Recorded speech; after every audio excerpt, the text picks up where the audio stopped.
A Dungeon Master's Guide to the Curse of Strahd. This video is designed to help Dungeon Masters looking to run the Curse of Strahd.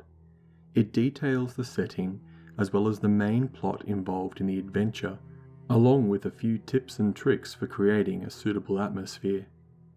But first, a brief background on this adventure. Originally a small adventure from 1983, Ravenloft exploded in popularity as it inspired many to run dark Gothic campaigns with sobering themes and mature content. The creative adventure soon expanded to an entire adventure campaign setting with a rich history and gripping narratives, establishing itself as the Dungeons & Dragons horror setting. The most current release of the setting was released in 2016, which can be found at the link in the description below this video. Beware, this account is only for the hearts and minds of Dungeon Masters. Woe to all others who attempt to hold this darkness. You have been warned.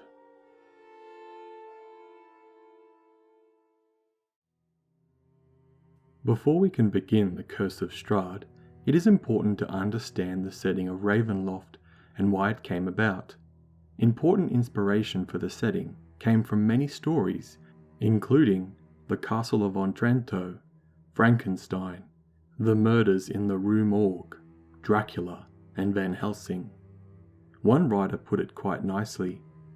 It might be said that the Gothic novel is a primitive detective story in which God or fate is the detective. A strange quote, but true in the sense that all Gothic horrors stem from an old sin or a grave error that festers and rots, and the characters must uncover the moral wound. This exploration will be very important as players dive into the setting and find out the sad, vicious, and disgraceful history of Strahd von Zarovich, along with other unfortunate vagrants in his domain. The story takes place in an area known as Barovia. This place has no geographical location on a map and exists inside its own haunted misty realm. It traps all who enter it and shields those from within from the wrath of outside forces such as inquisitive kingdoms or the intervention of gods and their judgments.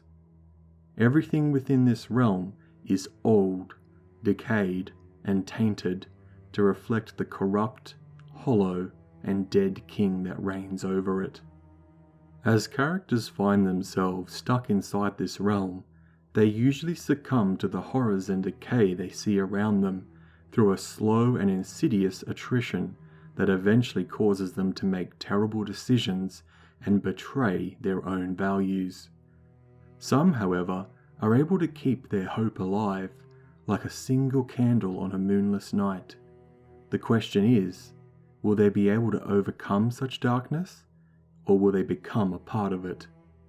Their adventures within the Curse of Strahd will reveal the truth of the matter. This adventure typically advances from level 1 through to level 9. However, you can begin at a higher level and skip some of the earlier content. Alternatively, you could pick and choose adventures within this campaign that suit your group of players. The adventure also has a fun and exciting way to change the outcomes, characters, and treasures the players will come across, often called the Fortunes of Ravenloft. And it uses playing cards or the Taroka deck to make predictions on what sort of adventures the players will have. You can either perform the card reading at the start of the game directly to the players, or have the readings occur when the players reach Madame Ava during the campaign. These cards will reveal metagame information to the players. While this might seem strange at first, you can roleplay that the character's out-of-game knowledge is just a manifestation of their fate, or the external powers of Barovia working through them. Regardless, this card game will make the campaign slightly different for every player, and is recommended to be used as a tool to add a sense of mystery to the game. Remember to mark down what cards a player has attributed to them, so you can reward or surprise them with their fate as it comes to them. The first 3 cards usually give players clues and hints for special items they can find, while the last 2 cards let players know what characters they can depend on when they face Strahd. These special characters can give players inspiration once per encounter with Strahd, allowing them to re-roll any single dice if they are accompanying them on their travels. Strahd, however, notices that these other characters empower the players and may send his servants to assassinate these characters while they travel with the players. If you want to start this adventure with an existing party of players, their characters will come across a Vistani, a gypsy-like character who travels as entertainers and merchants.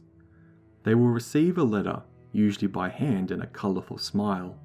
His name is Aragul, and he tells them about a beautiful land known as Barovia before departing on horseback. The letter reads, "Hail to thee of might and valour! I am a lowly servant of Barovia. Send honour to thee. We plead desperately for your assistance. The love of my life, Ireena Kolyana, has been affected by an evil so deadly that even the good people of our own village cannot protect her. She languishes from her wound, and I do everything in my power to save her from this menace. There is much wealth in this community. I offer all that might be had to thee and thy fellows, if thou shalt but answer my desperate plea.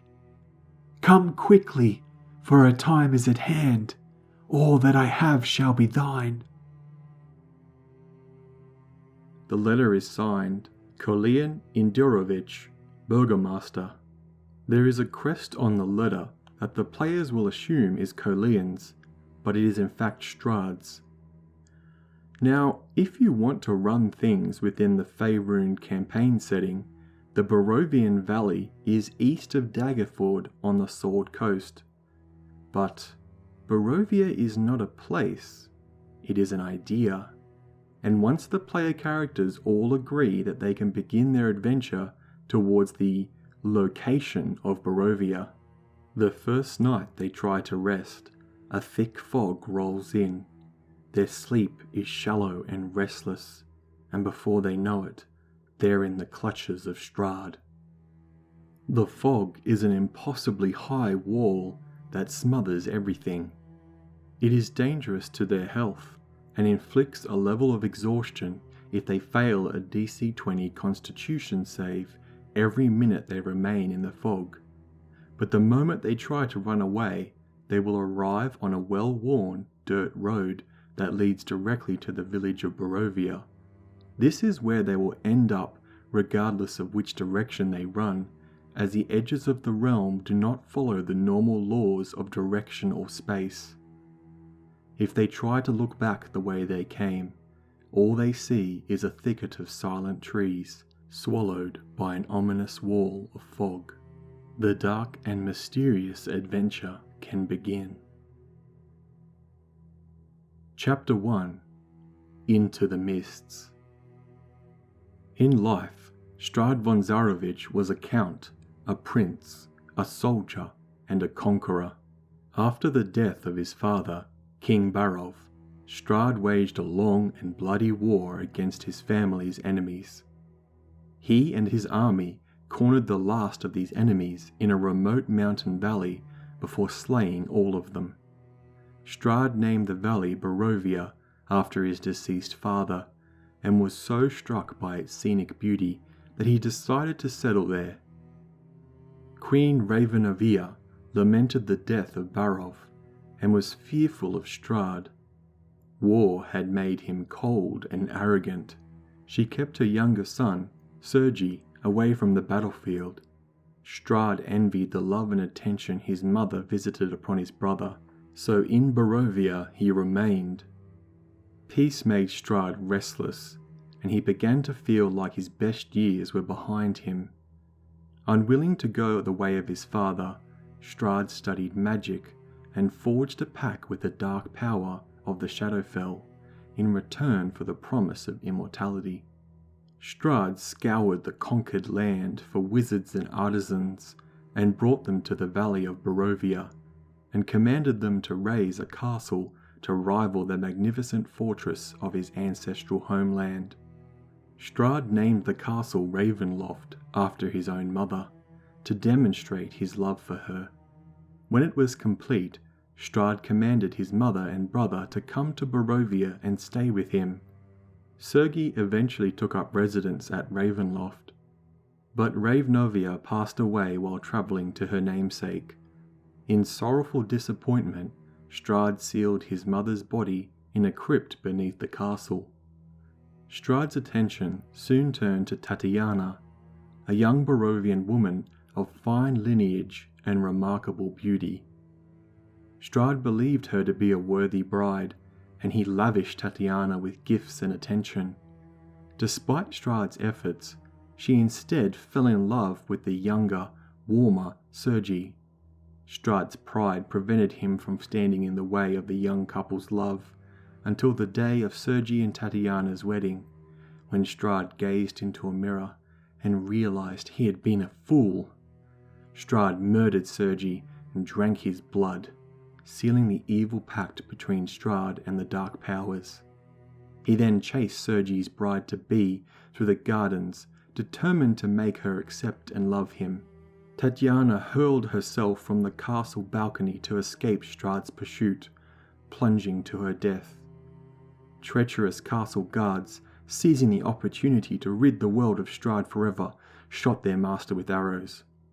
But Strahd did not die. The Dark Powers honoured the pact they had made, and the sky went black as Strahd turned on the guards, his eyes blazing red. He had become a vampire. After slaughtering the guards, Strahd saw the faces of his father and mother in thunderclouds, looking down upon him, judging him. He had destroyed the family bloodline and doomed all of Barovia. The castle and the valley were spirited away, locked in a demi-plane surrounded on all sides by a deadly fog. For Strahd and his people, there would be no escape. Strahd has been the master of Ravenloft for centuries now. Since becoming a vampire, he has taken several consorts, none as beloved as Tatiana, but each a person of beauty. All of them he have turned into vampire spawn. Although he feeds on the hapless souls of Barovia, they provide little nourishment and no comfort.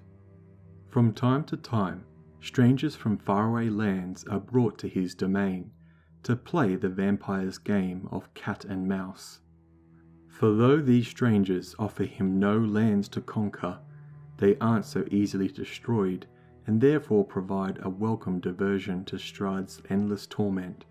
Strahd believes that the key to him escaping Barovia is in finding someone worthy to rule in his stead. But his arrogance is so indomitable that no one is ever good enough in his eyes. He believes in his cold heart that only a von Zarovich as great as he or his father could sway the Dark Powers to release him. Strahd's unrequited love for Tatiana drove him to slay his brother Sergi. Some time ago, Strahd glimpsed a young woman, Ireena Kolyana, in the village of Barovia and felt extreme deja vu. Ireena looked exactly like Tatiana. Strahd now believes that Ireena is the latest incarnation of Tatiana and thus seeks to claim her. Strahd's evil courtship has led him to visit Ireena twice. On both occasions, he charmed his way into her home, the house of her adopted father, the Burgomaster of the village of Barovia, and drank her blood. He intends to kill Ireena during his next meeting and turn her into one of his vampire-spawn consorts. While she is the incarnation of the previously deceased Tatiana, she is unsure of her fate, being torn between her loving vampiric captor, but also having a desire to see her family and home protected from the dark creatures within Barovia. the players will quickly learn about these facts as rumours and gossip spread by the people of Barovia, who fear what they do not know. Most townfolk treat her with a cursed disdain, which makes her desperate to find willing and able adventurers. She becomes important as the players progress towards Strahd, and their actions may lead to her freedom or her eternal servitude. Although he is usually focused on making Ireena Kolyana his bride, Strahd has been distracted by reports that a legendary vampire hunter named Rudolf van Richten has come to Barovia. It takes more than one old man with a death wish to frighten Strahd. Nevertheless, the vampire has his spies search Barovia for Van Richten. Strahd would like very much to meet the old vampire hunter, lock him in one of the dungeons of the castle Ravenloft, and slowly break his spirit. Rudolf is actually hiding incognito, and players will likely find him at the Blue Water Inn. He takes on the appearance of a half-elf bard named Rictavio, who claims to be a carnival ringmaster from a distant land. He has many plots and schemes within Barovia, and is extremely careful who he trusts. Be sure to have him be a delightful and merry character, and yet maintain a professional distance so as to prevent any spies from capturing him.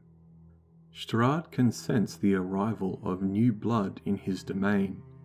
When newcomers enter Barovia, he shifts his attention from Ireena and Van Richten to his new guests so he can determine if any of them is worthy to become his successor or consort. Strahd pays close attention to adventurers who are charismatic and arrogant like himself. He focuses his attacks on them to see how much they can withstand. If they crumble easily, he loses interest in them. If, however, they exhibit great fortitude and defiance, his interest is piqued, even more so if a character displays uncommon knowledge or beauty. Such a person might not be worthy to succeed him, but a man or woman might provide amusement for Strahd as a new possession.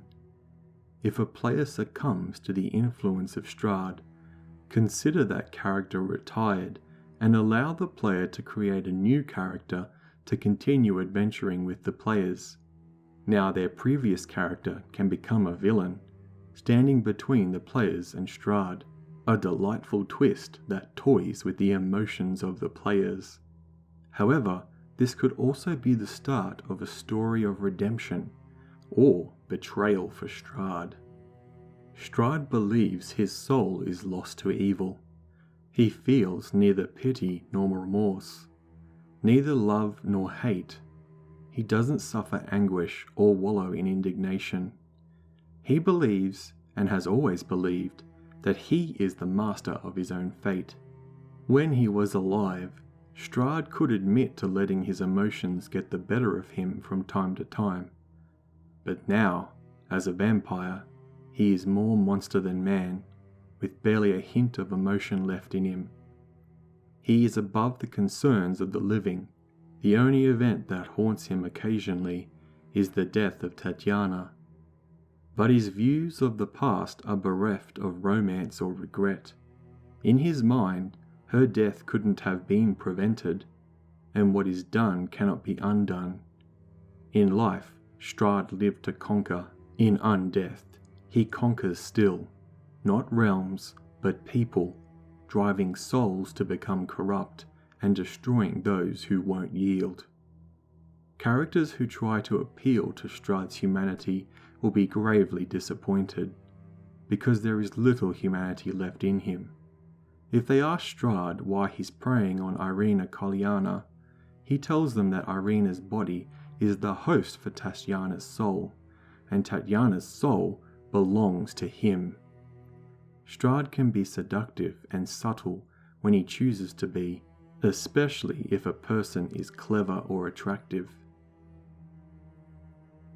Men and women of beauty and cunning amuse Strahd for a time as playthings to possess and discard as he desires.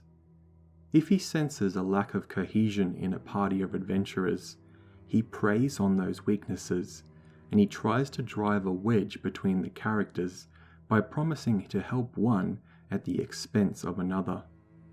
If Strahd senses evil in a person, he cultivates that tendency by offering to turn the characters into a fully fledged vampire after helping Strahd destroy the rest of the party. Ultimately, Strahd does not honour his promises, instead turning the character into a vampire spawn under his control. His pride, after all, cannot stand the idea of an equal, and he cannot allow someone to become another Sergi in his unlife. Strahd isn't a villain who remains out of sight until the final scene. Far from it, he travels as he desires to any place in his realm or his castle, and from his perspective, the more often he encounters the characters, the better. The characters should be able to meet up with him multiple times before a final encounter, which most likely will take place according to what the cards have revealed to the players from their fortunes. When Strahd wants to terrorize the characters, he pays them a visit either under the cloak of night or beneath overcast skies during the day. If they are indoors, he tries to charm or goad the characters into inviting him inside, along with his vampire spawn if they are present. Strahd and his minions never attack Ireena. These encounters are meant to test the characters, not kill them. After a few rounds of toying with them, Strahd and his creatures withdraw. If the characters retreat, Strahd is likely to let them flee, savouring their fear and believing he has broken them. Barovia as a realm feeds on the fear of its inhabitants, and Strahd maintains this fear through his presence. Chapter 2: The Lands of Barovia. The idyllic valley nestled in the Ballinok Mountains was a slice of heaven to those who knew its existence before Strahd's arrival. The serenity of this place was forever shattered when Strahd led a bloody crusade against his enemies of his family that ended here in the slaughter of hundreds. Struck by the scenic beauty and the most recent conquest, and eager to escape the shadow of his father's legacy, Strahd made the valley his home and named it Barovia after the late King Barov, his father. The land now called Barovia is no longer a part of the world that Strahd once tried to conquer. Now it exists within a demi-plane formed by Strahd's consciousness and surrounded by a deadly fog. No creature can leave it without Strahd's permission, and those that try become lost in the mist. Strahd allows the Vistani to come and go as they please, as he admires their lust for life and their willingness to serve him when he needs them. He also owes an ancient debt to the Vistani people. As a soldier centuries ago, he suffered a grievous injury in battle, and the Vistani tended to his wounds and returned him safely to his family without making any demand for payment. The Vistani claimed to possess potions that allowed them to leave Strahd's domain, but the potions are false concoctions with no magical power. Nevertheless, the Vistani are willing to sell them for a hefty price. Native Barovians have been terrorized for centuries by the one they call Devil Strahd. Only a handful of them have the will to oppose him. Barovians congregate in the valley's three main settlements, Barovia, Krezek, and the town of Valakai, for fear of falling prey to the wolves and other beasts that prowl the woods. Among these people are the Keepers of the Feather, a secret society of were-ravens. Not powerful enough to defeat Strahd on their own, the Keepers readily assist adventurers who find themselves drawn into Strahd's domain. Rolling thunderclouds cast a grey pall over the land of Barovia. A deathly stillness hangs over dark woods, which are patrolled constantly by Strahd's wolves and other servitors. The evergreen trees of the Salovich woods climb the sides of mountains that enclose the valley. The largest of these peaks is Mount Baratok. With its snow-covered cap and rugged slopes, Baratok's slightly smaller twin, Mount Garkis, is mostly bald with a few tufts of trees here and there. Between these two mountains stands Lake Zorovich, which is fed by the icy cold waters pouring down the face of Mount Baratok. On the south side of the lake rest the towns of Valakai, enclosed by a palisade. West of the two mountains, atop a hill, stands the Abbey of St. Markovia, around which the Barovians built a walled village named Krezek. Between Valakai and Krezek lie the ruins of Argenvostolt, the bastion of a knightly order called the Order of the Silver Dragons, wiped out by Strahd and his army. East of the mountain lies the village of Barovia, shrouded in mists and bereft of walls and defences. The dark silhouette of Castle Ravenloft looks down on this village from its perch atop the 1,000-foot high column of rock known as the Pillar Stone of Ravenloft. Surrounding Barovia is a supernatural mist. This mist covers the horizon and extends beyond reason into the sky. This appearance is otherworldly, and entering the mist requires a DC 20 Constitution save for every minute they spend in it. On a failure, they gain a level of exhaustion, and this exhaustion cannot be removed if they remain in the fog. They feel their body being uncoiled from their very soul. Attempting any sort of movement through the fog, be it flying over it, running through it, or burrowing under it, does not hinder it, and eventually players will find themselves back on the dirt road to Barovia village. The sun in Barovia is constantly weak. It is always overcast, and the light is muted. Although it allows creatures to see normally, it doesn't count as sunlight for the purposes of affecting creatures that are vulnerable to it, such as vampires, shadows, and wraiths, which allow these creatures to be prolific everywhere in the region. However, most of these creatures still choose to avoid the sunlight, knowing that darkness helps them surprise their victims. Spells that produce light still function as normal within Barovia. There are some alterations to magic within Barovia. Firstly, any form of travel out of Barovia is impossible, which includes astral projection, teleport, and plane shift. Even with the use of a wish spell, creatures cannot be banished out of Barovia by any means. However, creatures can be summoned into Barovia. However, there is a plane of existence that can be easily accessed, and that is the ethereal plane, or the Shadowfell.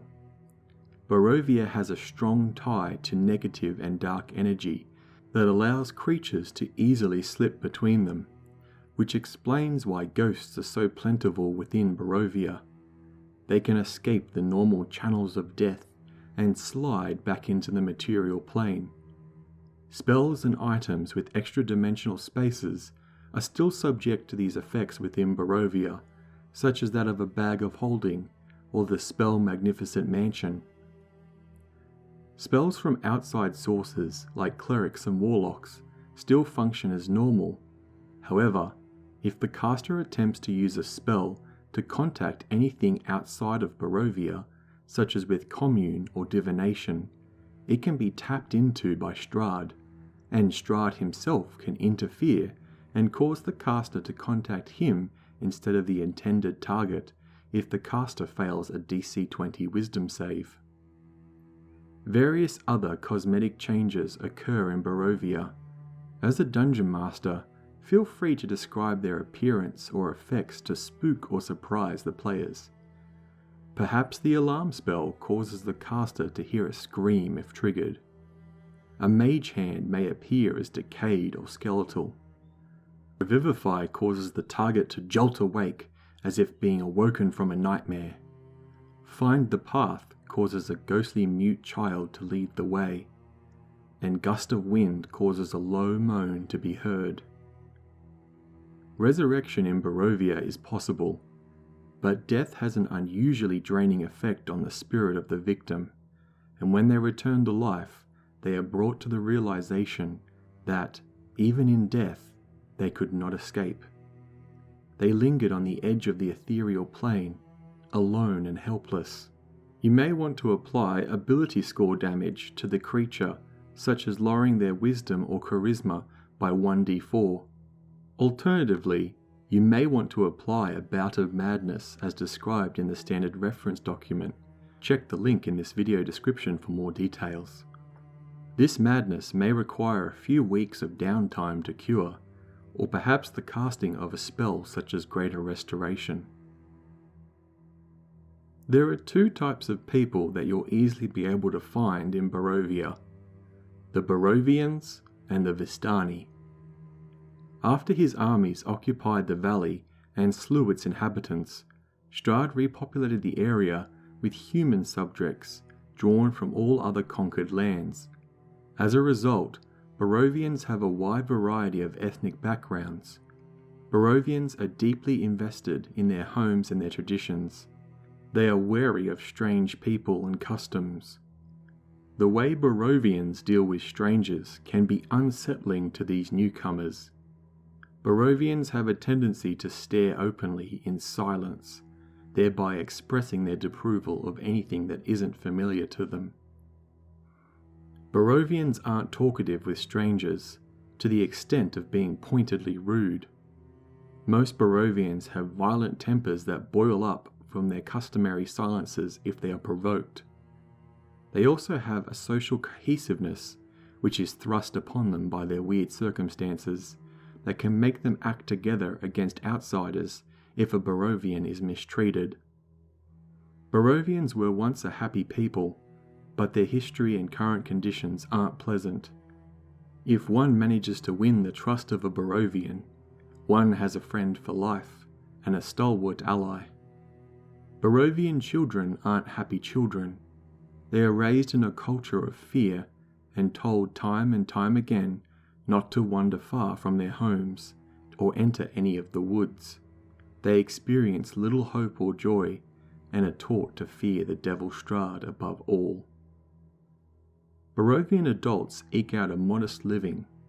With no new wealth pouring into the valley, they trade in old coins that bear the profile of their Dark Lord Strahd, as he looked when he was once alive. They hide their precious baubles in their houses, and dress plainly outdoors so as to not attract the attention of Strahd or his spies. Barovians live within a closed ecosystem. Every Barovian adult is expected to learn a trade and serve a function. Barovians stitch their own clothing, they craft their own furniture, and they grow their own food, and make their own wine. With fewer than 3,000 people living in the entire valley, finding a perfect mate isn't easy, so Barovians have learned to settle for what they can get. Barovians are made of flesh and blood. They are born, they live, they age, and they die. But only about 1 in every 10 have a soul. When a being with a soul dies in Barovia, that soul remains trapped in Strahd's domain until it is reincarnated in a newborn. It can take decades for a bodiless soul to find a host, and Barovians who share the same soul over generations tend to look alike. That is why Ireena Kolyana looks exactly like Strahd's beloved Tatiana. Both women were born with the same soul. Strahd needs loyal subjects to feed his ego. Barovians without souls are empty shells created by his consciousness to fill out the local population. Although they are physically indistinguishable from Barovians with souls, they tend to be bereft of charm and imagination, and are more compliant and depressed than others. They dress in drab clothing, whereas Barovians who have souls wear clothes with a splash of colour and individuality. A Barovian woman, soulless or not, can give birth. A child born in Barovia may have a soul even if one or both of its parents do not. Conversely, the child of 2 parents with souls isn't certain to have a soul of its own. Barovians without souls are molten folk who experience fear, but neither laugh nor cry. Ireena Kolyana and her brother Ismark both have souls, as do all the Vistani. Which Barovians have souls and which don't is left up to you, the dungeon master. Strahd periodically feeds on the blood of Barovians who have souls, but he can't draw nourishment from the blood of the soulless. He can tell at a glance whether a Barovian has a soul or is merely a shell. Barovian names typically sound similar to Russian, German, and Baltic, with men having names like Andrei, Franz, Miroslav, Nikolaj, and Stefan. Women have names such as Devola, Isabella, Katrina, Nemira, and Vasha. Should Strahd be defeated and the fog lifted from Barovia, the inhabitants may leave. However, only those with souls can continue to exist outside of Barovia, and the soulless ones will simply fade away to nothing should they leave. All Barovians are human. Although they know that dwarves and elves and halflings exist, few living Barovians have seen such creatures, let alone interacted with them.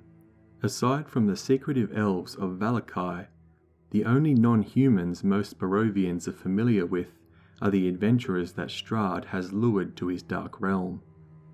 Barovians thus react to non-human characters the same way most humans in real life would react to an elf, a dwarf, or a half-orc adventurer walking about in their streets. Most such outsiders are scorned, feared, or shunned. Typical Barovians know certain facts or have certain beliefs about their existence and their surroundings. This common law is summarized here, and characters can learn information after earning a Barovian's trust. About Strahd and vampires, the Barovians believe the following. Strahd von Zarovich is a vampire, and he dwells in Castle Ravenloft. No one is welcome to the castle. The devil Strahd is a curse placed on the land because of a forgotten sin of the Barovians' ancestors. This, of course, is untrue, but Barovians believe it nonetheless. A vampire must rest in a coffin during the day, and at night it can summon wolves or vermin to do its bidding. A vampire can transform into a bat, a wolf, or a cloud of mist.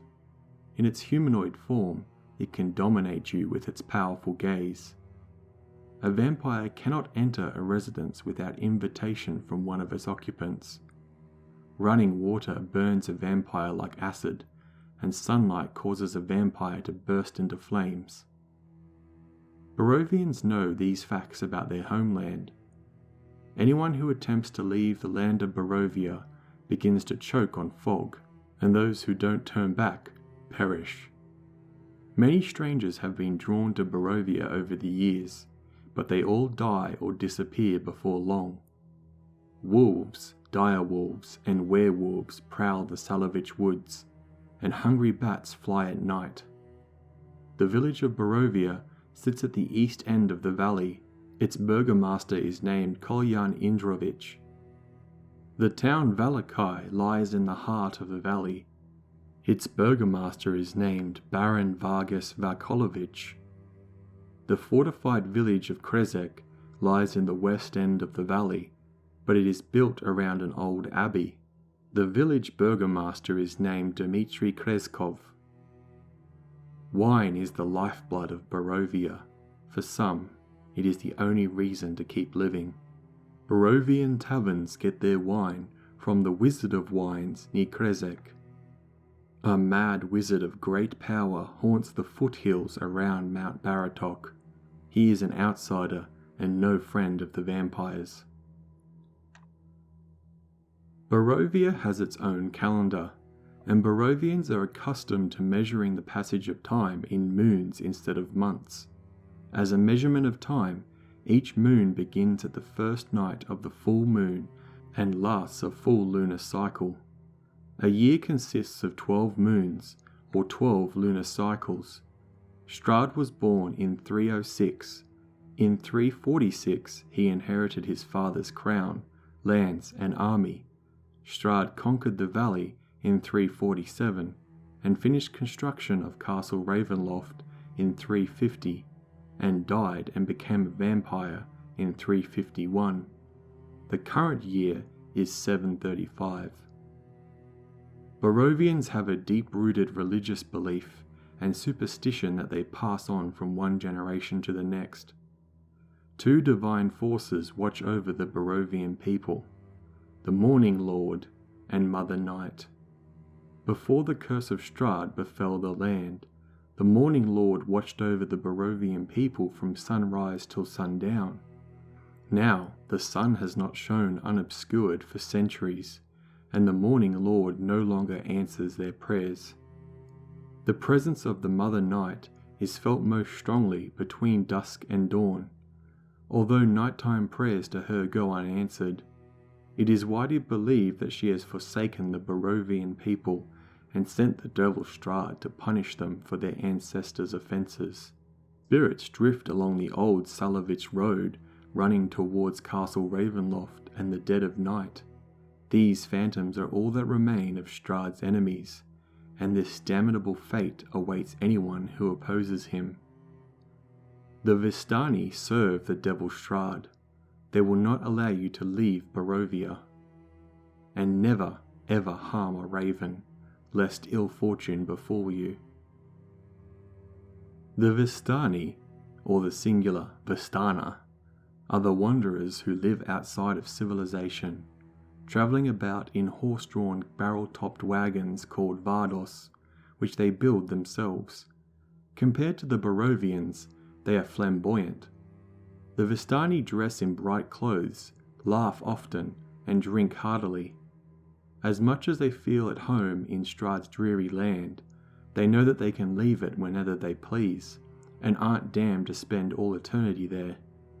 The Vistani are silversmiths, coppersmiths, haberdashers, cooks, weavers, musicians, entertainers, storytellers, toolmakers, and horse traders.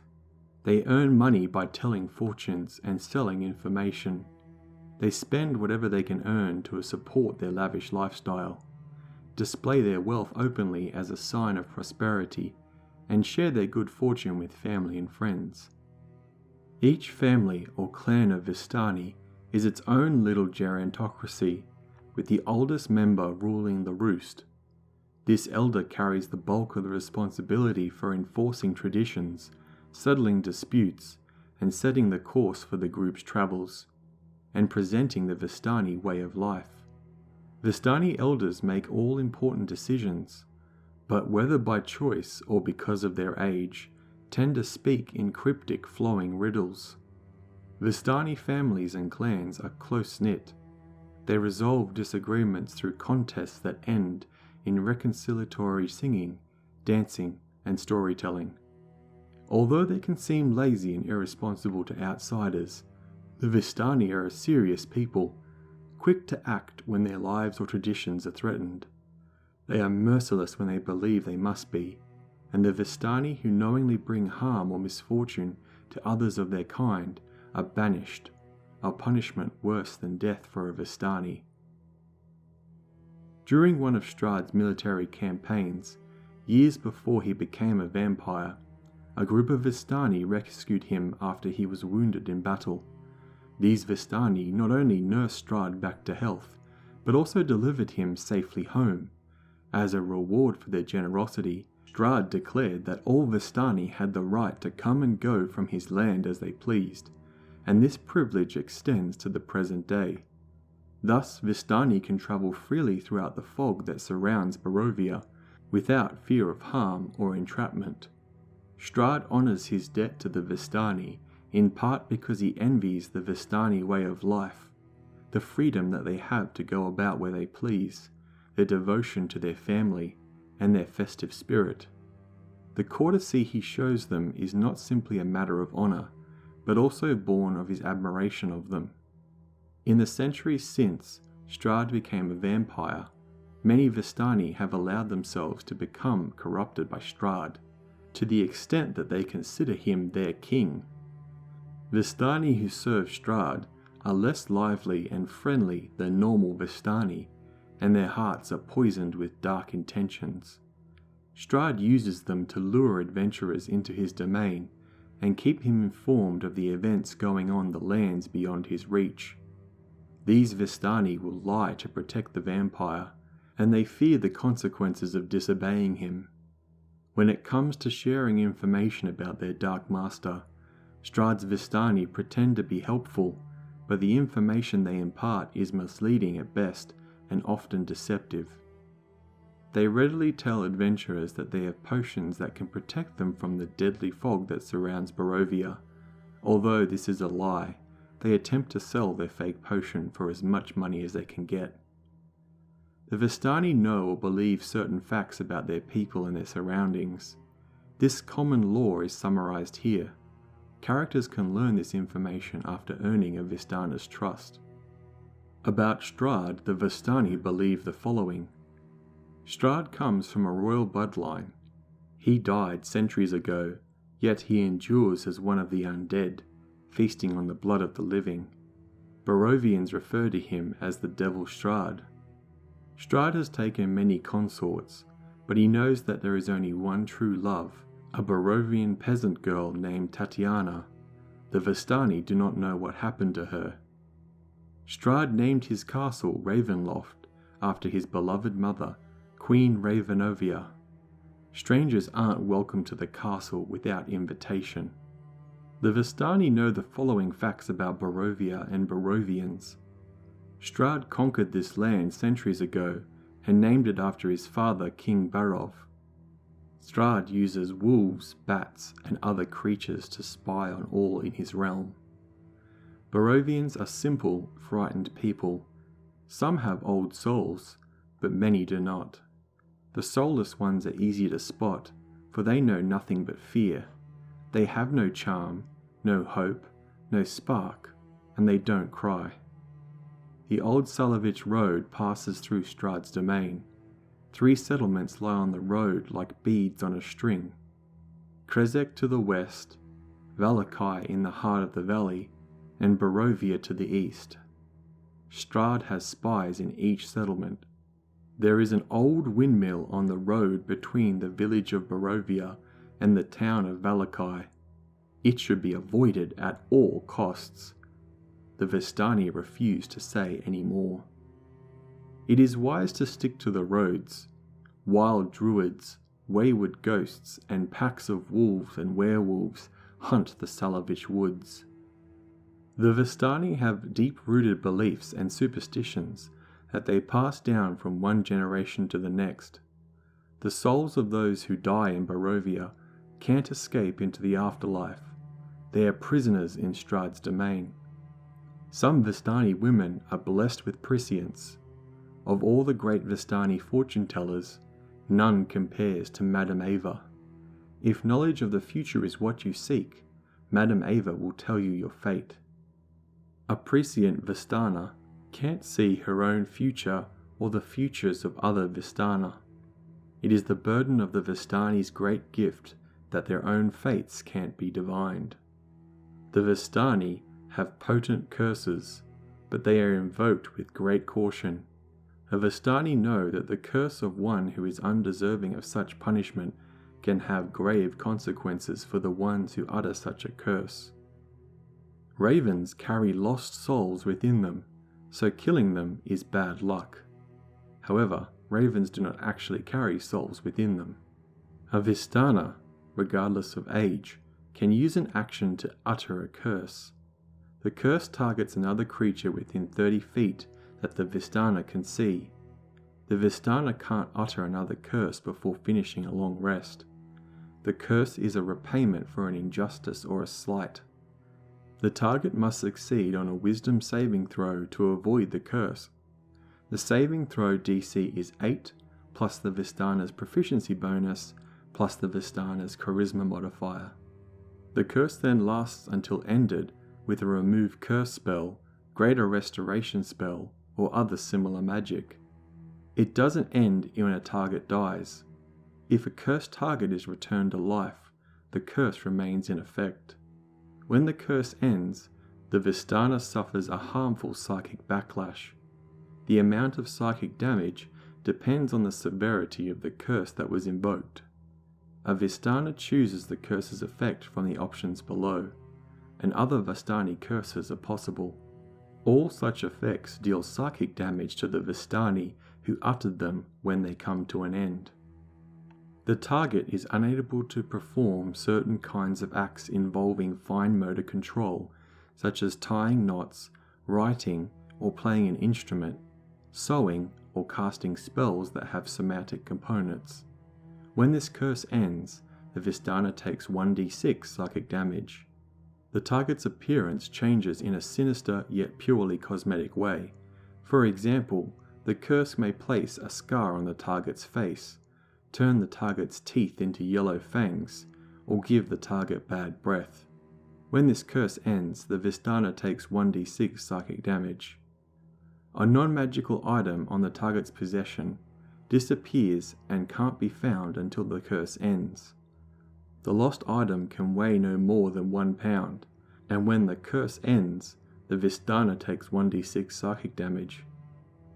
The target gains vulnerability to a damage type of the Vistani's choice. When the curse ends, the Vistani takes 3d6 psychic damage. The target has disadvantage on ability checks and saving throws tied to one ability score of the Vistani's choice. When this curse ends, the Vistani takes 3d6 psychic damage. The target's attunement to one item ends, and the target cannot attune to this item until the curse ends. When the curse ends, the Vistani takes 5d6 psychic damage. The target is blind, deafened, or both. When this curse ends, the Vistani takes 5d6 psychic damage. As an action, the Vistani can target a creature within 10 feet the Vistani can see. This magical ability, called the Vistani Evil Eye, duplicates the duration and effect of the Animal Friendship, Charm Person, or Hold Person spell, but requires neither somatic nor material components. The spell save DC is 8 plus the caster's proficiency bonus plus the caster's charisma modifier. If the target succeeds on the save, the Vistani is blinded until the end of the Vistani's next turn. A Vistani who uses Evil Eye can't use it again until it finishes a short or long rest. Once the target succeeds on a saving throw against a Vistani's Evil Eye, it is immune to all Vistani Evil Eye effects for the next 24 hours. As the undisputed master of Barovia, Strahd has many spies, in the form of bats or wandering Vistani, who report back to him at dawn and dusk each day. These agents constantly patrol the land of Barovia and report everything that they see to him. Every day and night that the characters remain in Barovia, one or more of the vampire spies checks on them and attempts to return to Strahd with a report. When a spy hides from the players, they make a contested stealth check against the player's perception check. Alternatively, if they try to interact with the players, a spy makes a deception check versus the player's insight check. A spy does not constitute an encounter with a character that is unaware of its presence.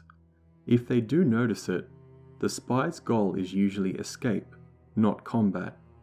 A secondary goal for a spy might be acquiring some physical object, a possession, such as an article of clothing, or perhaps a part of the character's body, such as a lock of hair, that Strahd can use to improve the potency of his scrying spell. If one of Strahd's spies is confronted by the party attempts to grab some accessible item from the character before fleeing. If Strahd acquires such an item, he begins to use the scrying spell to learn as much about the party before beginning to plan his next attack, and to verify what his spies have told him. While travelling through Barovia, players will encounter monsters or events. Travelling at night is far more dangerous than travelling through the day, so it is recommended that players find a safe place indoors while the terrors of the night pass them by. There are 2 tables recommended for use here. You may not want to overburden your players with constant encounters, but about 2 to 3 encounters over a 12-hour period should suffice in reminding them of the dangers of Barovia. Chapter 3. The Village of Barovia. The village of Barovia is the saddest place in the world. Its residents are so terrified of Strahd that they rarely venture from their homes. The village lies in the shadow of Castle Ravenloft, buried under fog, still unable to hide from the vampire's sight. Until recently, Strahd had been paying nightly visits to Kolyana, the adopted daughter of the village burgomaster. Ireena carries the soul of Strahd's beloved Tatiana and looks exactly like her. Strahd intends to make Ireena his bride, turn her into a vampire, and lock her away in the castle crypts for all time. When the characters first approach the village, read, "Tall shapes loom out of the dense fog that surrounds everything. The muddy ground underfoot gives way to slick, wet cobblestones. The tall shapes become recognizable as village dwellings. The windows of each houses stare out from black pools of darkness. No sound cuts through except for the morning sobbing that echoes through the streets from a distance. The sobbing comes from Mad Mary's townhouse in Area E3. With the exception of E1 and E2, all the other shops of the villagers are permanently closed, and the unoccupied shops have been looted of anything valuable. Claw marks cover most of the walls. When the fog eventually burns off, Castle Ravenloft looms in the distance of the village, like a lance piercing the sky. If the characters explore a residence other than Mad Mary's townhouse at E3, or the Burgomaster's mansion in areas E4, roll a d20 and consult the following table to determine the house's occupants. Other houses are either abandoned, have a few rats in them that act as spies of Strahd, or who have Strahd zombies, the remains of victims that Strahd has toyed with. A Strahd zombie functions just like a normal zombie, however they have a few more hit points, and whenever they take 5 damage, their limbs break off and begin to act on their own. Players have to carefully focus on each zombie, as spreading out their damage will quickly overwhelm them with multiple zombified parts attacking them. The zombies converge on any creature that disturbs their homes, but otherwise have no special tactics.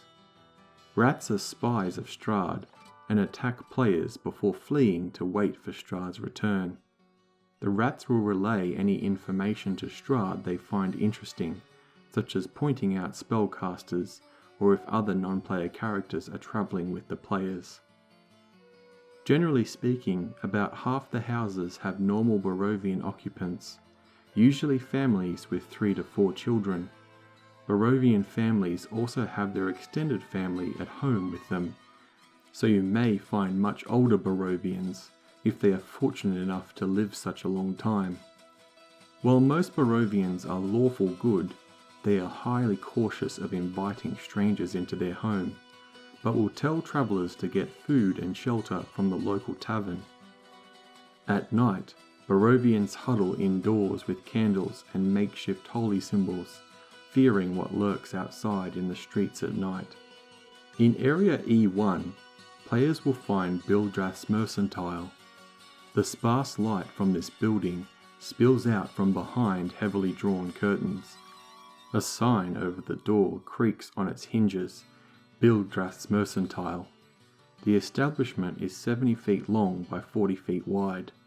The owner, Bildrath Catamir, a lawful neutral male human commoner, sells any items from the adventuring gear table in the player's handbook, but only the items worth 25 gold pieces or less, and he sells them for 10 times the price.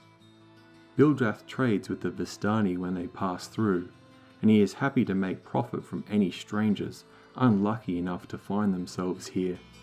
He serves his own interests and offers no sanctuary. He is never open for bargaining, and he says, If you want it badly enough, you'll pay for it. He has no competition in the village. If the characters give Bildrath a hard time, he calls Parawimple, a lawful good male human, his nephew and stockboy, out to help him.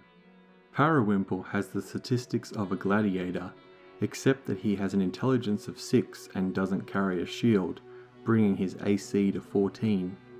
Parawimple's real name is Parpol Cantamir, but no one in the village calls him that. His muscles ripple from beneath his leather tunic and should give ample notice of his strength. At the same time, Parawimple is simple-minded. He is devoted to his uncle and will not follow characters as long as Bildrath has something to say about it. In Area E2 we find the Blood of the Vine Tavern. A single shaft of light thrusts illumination into the main square. Its brightness looks like a solid pillar in the heavy fog. Above the gaping doorway, a sign hangs precariously, proclaiming that this is the Blood on the Vine Tavern. The tavern building is about 60 feet square. On close inspection, the sign reveals that it originally read Blood of the Vine. An N has been scratched over the F. This once finely appointed tavern has grown shoddy over the years. A blazing fire in the hearth gives a scant warmth, as a few souls huddle for warmth within. They include the barkeep, 3 Vistani, and a man named Ismark Koryanovich, who happens to be the son of the Burgomaster, Koryan Indurovich. Ismark is a lawful good, male human veteran. As a young man, he sits by himself in the corner of the tavern, sipping at his wine. Other villagers call him Ismark the Lesser, because he has lived in the shadow of his father for most of his life. Ismark isn't a typically dour Barovian. He invites the characters to join him and offers to pay for their wine. He asks them for aid in protecting his adopted sister, Ireena Kolyana. If they agree to help, he takes them to the Burgomaster's residence in Area E4. He wants the characters to help him escort Ireena to Valakai, a settlement in the heart of the valley, beyond the view of Castle Ravenloft, and, he hopes, beyond the reach of Strahd. Ismark knows that moving Ireena is a gamble, since she is vulnerable to Strahd when she is outside their home, but she has heard assertions that Valakai is well defended. Ismark is as tight-lipped as any other Barovian villagers, unless the talk deals with Ireena or Strahd. Ismark knows everything the other villagers know. He also knows that, for some reason, Strahd is attracted to Ireena and desires her above all else. If the players show Ismark the letter that they received, he is quick to point out that this is not the Burgomaster's handwriting. Ismark has spent most of his adult life training with weapons in hopes to one day confront and kill Strahd. If the characters suggest that he accompany them, Ismark agrees, provided that Ireena is first taken to a place of safety. As long as Ismark accompanies the characters, he does his best to help in combat, but is careful and doesn't take risks with his life. The barkeep is named Arik, a chaotic neutral human commoner. He is a pudgy little man and he tends to the bar mindlessly. He cleans glasses one after the other, and when they are clean he starts all over again. If spoken to, he takes orders in a dulled, hollow voice. A small glass of wine costs 1 copper piece, and a pitcher of wine costs a silver piece. After serving drinks, Arik returns to cleaning glasses. He ignores most attempts to question him. 3 Vistani spies, all neutral female humans, named Alenka, Maribel, and Sorvia, sit at the table near the front door. They own the tavern and see to it that all customers pay their tabs. Otherwise, they show little interest in the characters. If the characters arrive in the company of other Vistani, the owners are much more likely to engage them in conversation. They suggest that the characters visit Madame Eva to have their fortunes read. In Area E3 is Mad Mary's townhouse. A moaning sob floats through the still grey streets, colouring your thoughts with sadness. The sounds flow from a dark 2-storey townhouse. The house, which is nearly 40 feet square in size, has been boarded up and barricaded from the inside. Mad Mary, a chaotic neutral female human commoner, sits at the centre of the upstairs bedroom, clutching a malformed doll. She is lost in her sorrow and despondency. She barely recognises the presence of anyone in the room. She says nothing in the presence of anger, but will talk, albeit haltingly, to someone who talks to her gently. Mary hid her beloved daughter, Gertruda, in the house for the girl's entire life. Gertruda, now a teenager, broke out of the house a week ago and has not been seen since. Her mother fears the worst and is justified in doing so.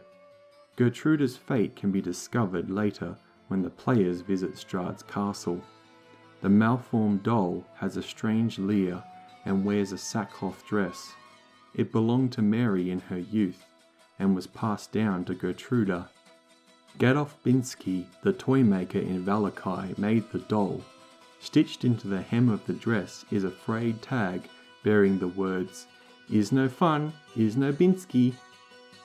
In Area E4, the players can find the Burgomaster's mansion. A weary-looking mansion squats behind a rusted iron fence. The iron gates are twisted and torn. The right gate lies cast aside, while the left gate swings lazily in the wind.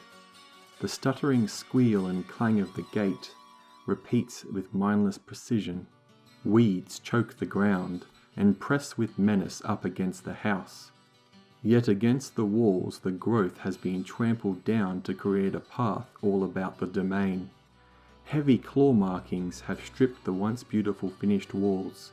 Great black marks tell of fires that have assailed the mansion. Not a pane nor a shard of glass stands in any window.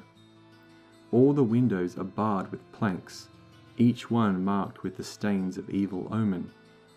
Characters who survey the area with a DC 11 perception or survival check can determine that many of the weeds have been trampled with wolf paw prints and human footprints. The footprints were made by zombies and ghouls under Strahd's control. Ireena Kolyana, a lawful good female human noble with 14 hit points, is the adopted daughter of the village burgomaster. She is inside the mansion and won't open the heavily barred doors to anyone unless she is convinced that those outside her doors have no allegiance with Strahd. If the characters convince her, either with good role-playing or a successful DC 15 deception or persuasion check, or if Ismark is with them, she opens the door and invites them in. As the characters enter the mansion, describe it as follows. The interior of the mansion is well furnished, yet the fixtures show sign of great wear. Noticeable oddities around the boarded up windows and the presence of holy symbols in every room. The Burgomaster is in a side drawing room on the floor, lying in a simple wooden coffin, surrounded by wilting flowers, and with a faint odour of decay. Ismark and Ireena made the coffin themselves. Ireena is a striking young woman with auburn hair. She has been bitten twice by Strahd. The villagers are afraid of her and avoid her. The characters are Ireena's best hope for protection, so she is willing to accompany them under certain conditions. Although she appears mild, she has a strong will, and she aids the party as best she can in saving herself. She doesn't remember her early past, and she doesn't know how she came to Barovia or where she came from. Moreover, her encounters with Strahd are fuzzy memories, thanks to his vampiric charm, but she can recall clearly the blazing hunger in his eyes. She tells the characters that wolves and other terrible creatures have attacked the house night after night for weeks. The Burgomaster's heart couldn't stand the constant assault, and he died 3 days ago. Strangely, since his death, The house has not been attacked since. She says that no one from the village has been brave enough to help her or Ismark take Kolyana Indrovich to the cemetery for a proper burial. Ireena asks the characters if they could be so kind as to help Ismark deliver her father's body safely to Donovich, the local priest in Area E5. She refuses to be taken to Valakai or anywhere else while the Burgomaster lies dead on the mansion floor.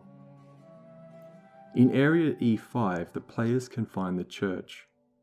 Atop a slight rise, against the roots of the pillar stone that supports Castle Ravenloft, stands a grey, sagging edifice of stone and wood. This church has obviously been weathered by the assaults of evil for centuries on end, and is worn and weary. The bell tower rises towards the back, and a flickering light shines through the holes on the shingled roof. The rafters strain feebly against their load. The heavy wooden doors of the church are covered in claw marks and scarred by fire. The village priest Donovich lives here. Other Barovians shun the church for reasons that will quickly become obvious. The following is the layout of the church.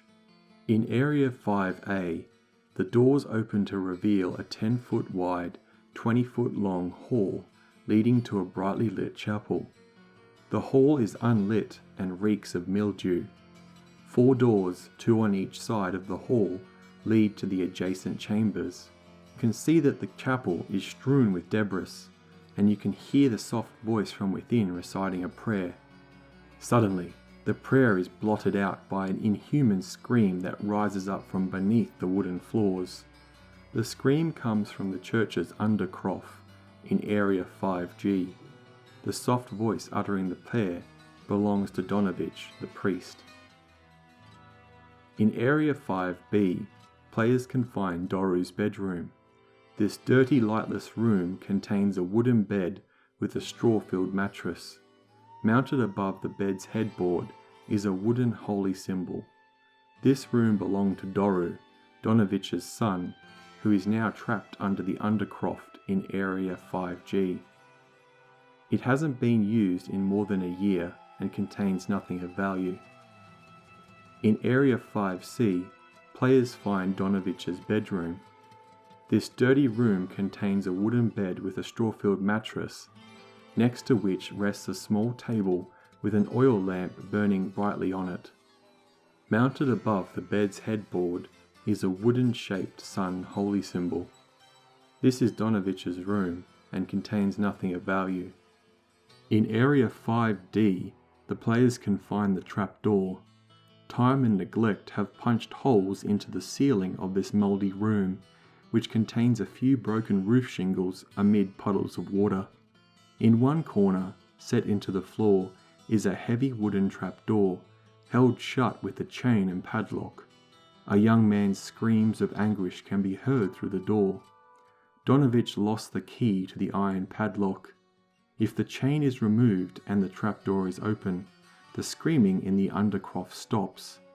The trapdoor is swollen and stuck in its frame, so a successful DC 12 strength check is required to pull open the door. Below it is a wooden staircase that descends 15 feet into the undercroft in Area 5G. In 5E, players can find an office. An old desk and chair stand against the south wall. A wooden holy symbol is mounted. It has the appearance of a wooden sun.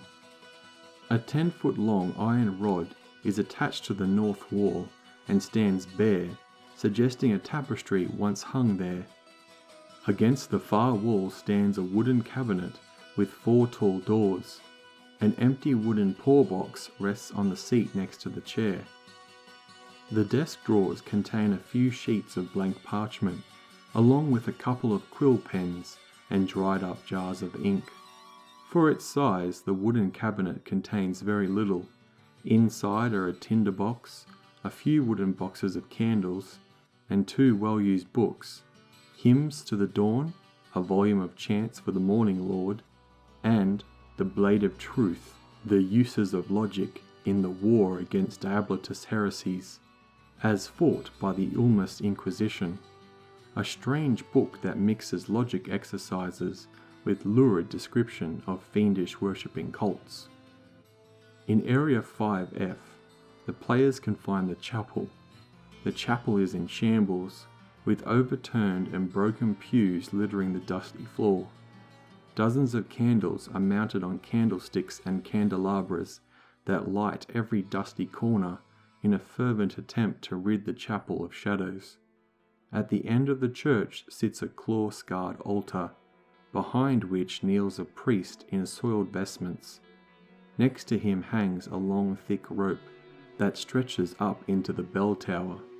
If the characters are not unfortunate enough to enter the Undercroft before coming here, add the following. From beneath the chapel floor, you hear a young man's voice cry out, "Father, I'm starving!" Donovich, a lawful good male human acolyte, has been praying throughout the night. His voice is hoarse and weak. He is, in a word, insane. A little more than a year ago, his 20-year-old son, Doru, and several other villagers stormed Castle Ravenloft in a revolt, having been lured there by a wizard in black robes who came to Barovia from a faraway land. The Mad Mage, a wizard who was trapped inside Barovia and tried to lead an assault on Strahd unsuccessfully. By all accounts, the wizard died by Strahd's hand, and so too did Doru, who returned to his father as a vampire spawn. Donovich was able to trap his son in the church's Undercroft, where he remains to this day. Doru hasn't fed since he was in prison, and he cries out to his father at all hours. Meanwhile, Donovich prays day and night, hoping that the gods will tell him how to save his son Doru without destroying him. If the characters seem intent on slaying Doru, Donovich does his best to stop them. If Doru dies, Donovich falls to the floor and begins to weep uncontrollably, overcome with despair. In addition to the lore known by all Barovians, Donovich knows the following useful information. Ireena Kolyana is not the natural daughter, Kolyan Indorovich.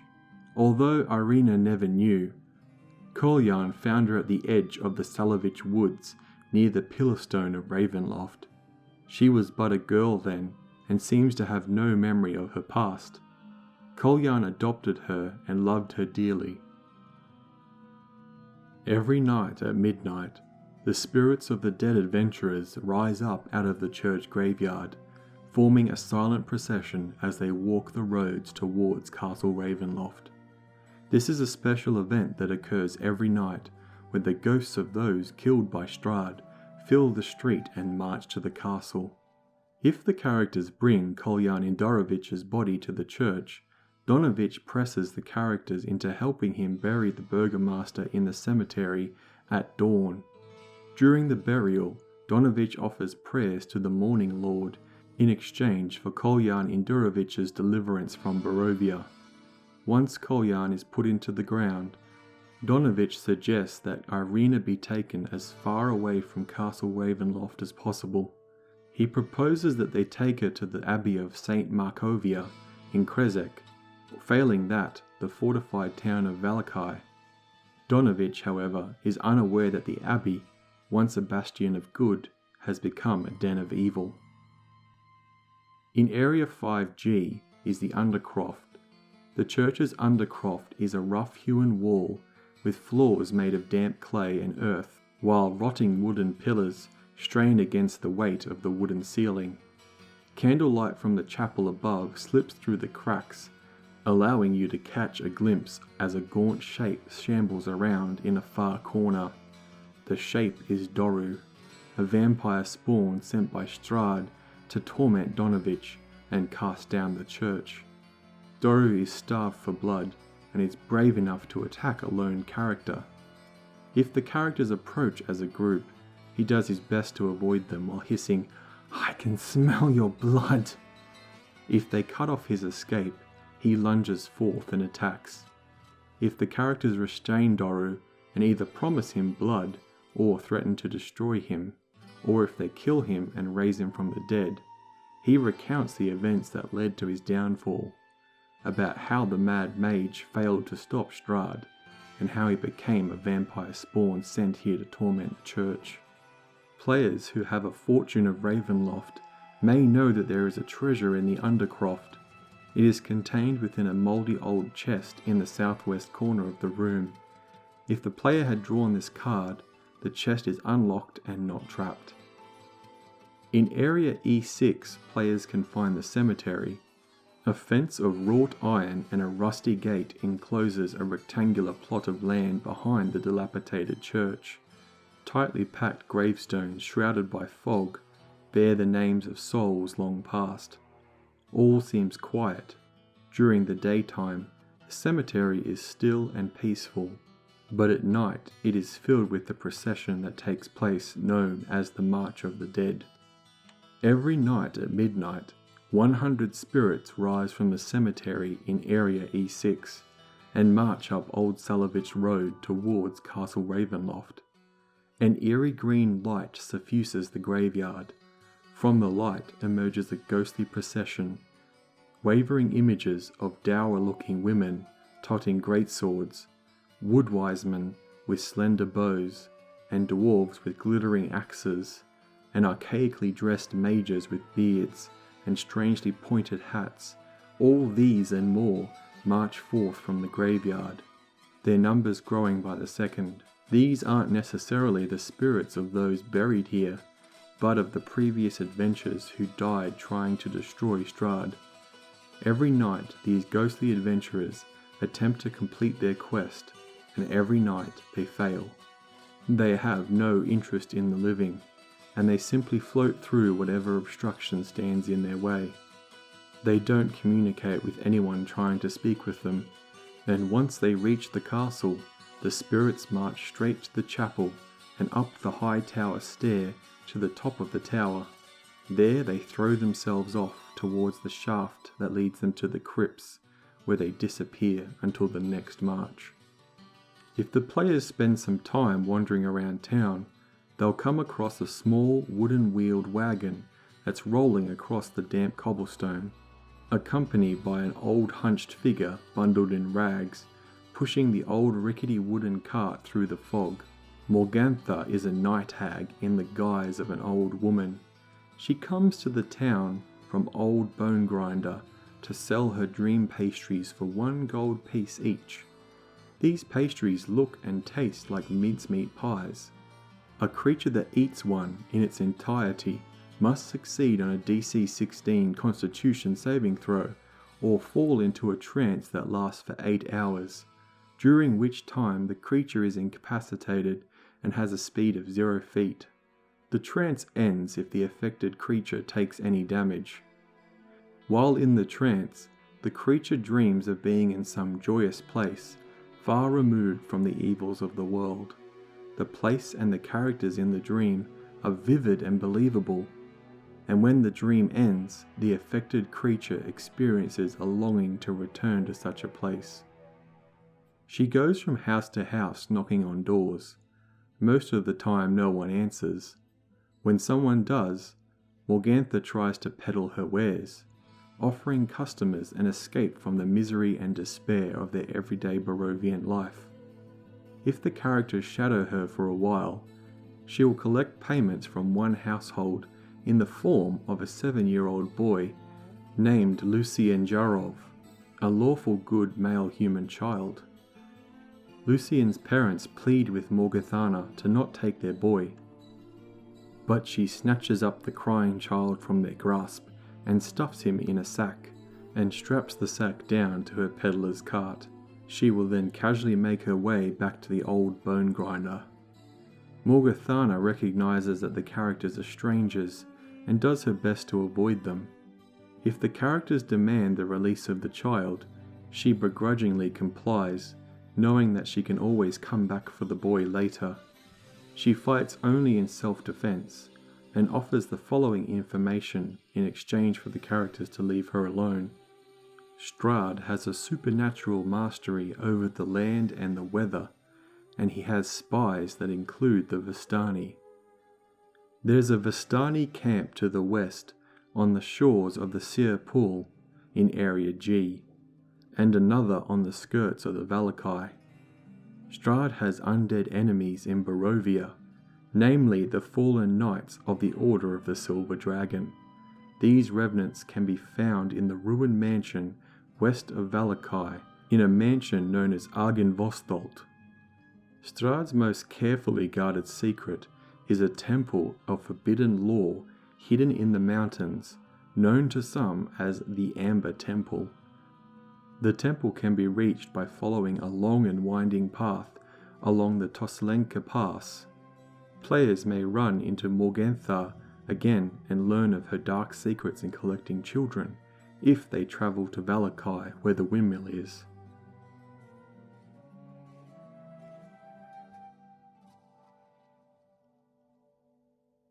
Travelling in Barovia can be dangerous, especially at night. There are many creatures and traps that lay in wait for careless adventurers. Most of Barovia is covered by a low-hanging fog and smothered with bushes and thickets, making it easy to hide and ambush travellers.